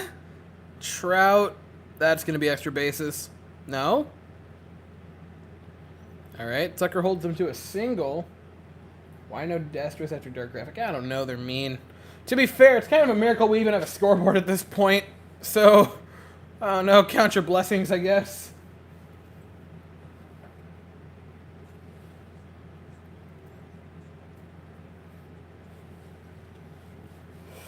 Oh, boy.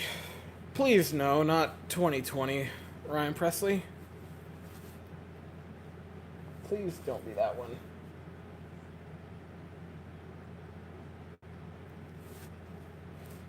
Another ground out. Another ground into double play. A third one. I don't like that. Rendon coming to shut up! Noah, shut up! Noah, shut up! Noah, nope, please, no. If this goes to extras.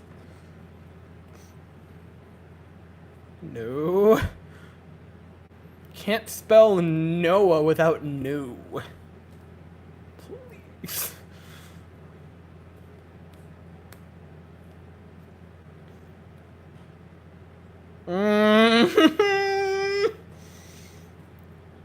Ryan.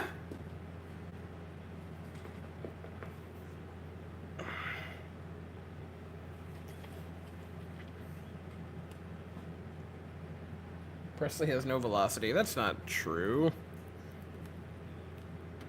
He's throwing sliders. No. Catch it. Thank God.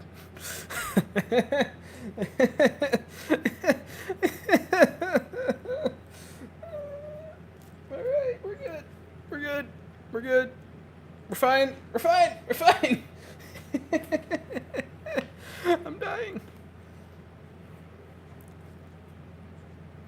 Get a double play and end it, please. Breggy with a big night.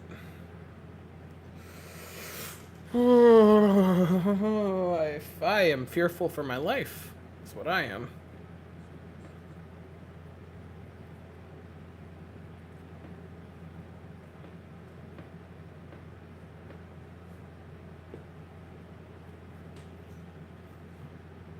Strike one. It's a pinch hitter. They have Tyler Wade pinch hitting. All right.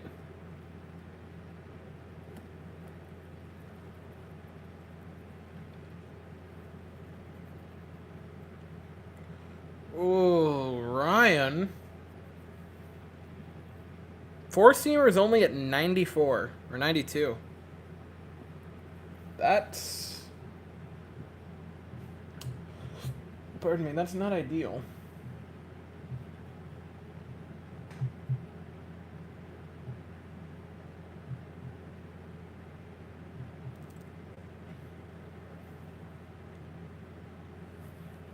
Got him to swing at that.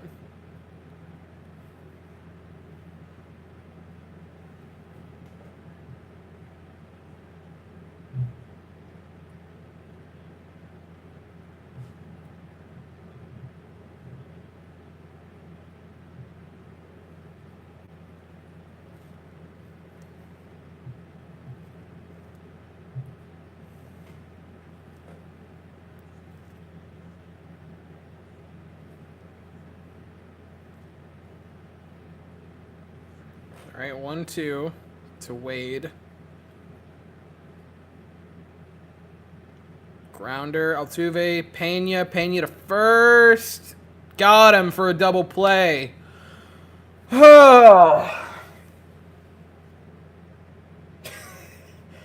Game one. Game one felt like a playoff game. Astros win, we roll. What an opener.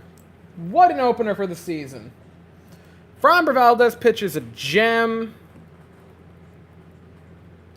Like, truly a gem performance by Framber. Maton has a not-so-lovely evening. But then Hector Neris comes in, gets an out. Ryan Pressly... God dang it, they're reviewing it.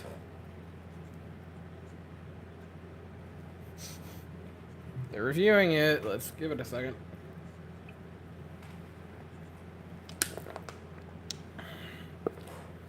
My 5th cup of coffee.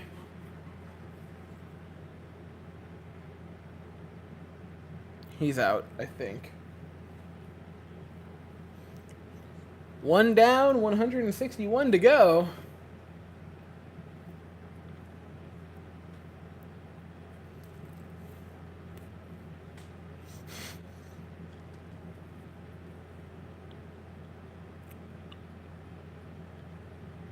Thank God. All right. We are good. We can celebrate. 10th straight opening day win. Ties all-time MLB record. Not too shabby. 3rd straight opening day that I get to open with a win. Well, everyone, genuinely thank you guys for coming out. I love doing these. These are awesome. I'm going to say it again. I'm hoping to do these like every other week. So like not next Friday, but 2 weeks from now. That'll be, I'll check it really quickly. It's like 2 weeks from today would be the Mariners, or not the Mariners, the Blue Jay series back in Minute Maid. So hopefully for that stream, or for that series, I might stream. And then so on and so forth. But Astros get a win on opening day. 1 down, 161 to go. So I'm going to call it here, and I'm going to get to work on the recap videos for this and the Rangers game. So, thank you all for coming out. Good night, all. I'll see 2 others. Sandman, I'll be here a lot. I was here last year under a different name. I forgot what it was, though. Oof. Good night, Weston. Good night, Mouse Panini. All right. Thank you all for coming out. Nice way to start it off. And I'll see you guys later on tonight with a recap.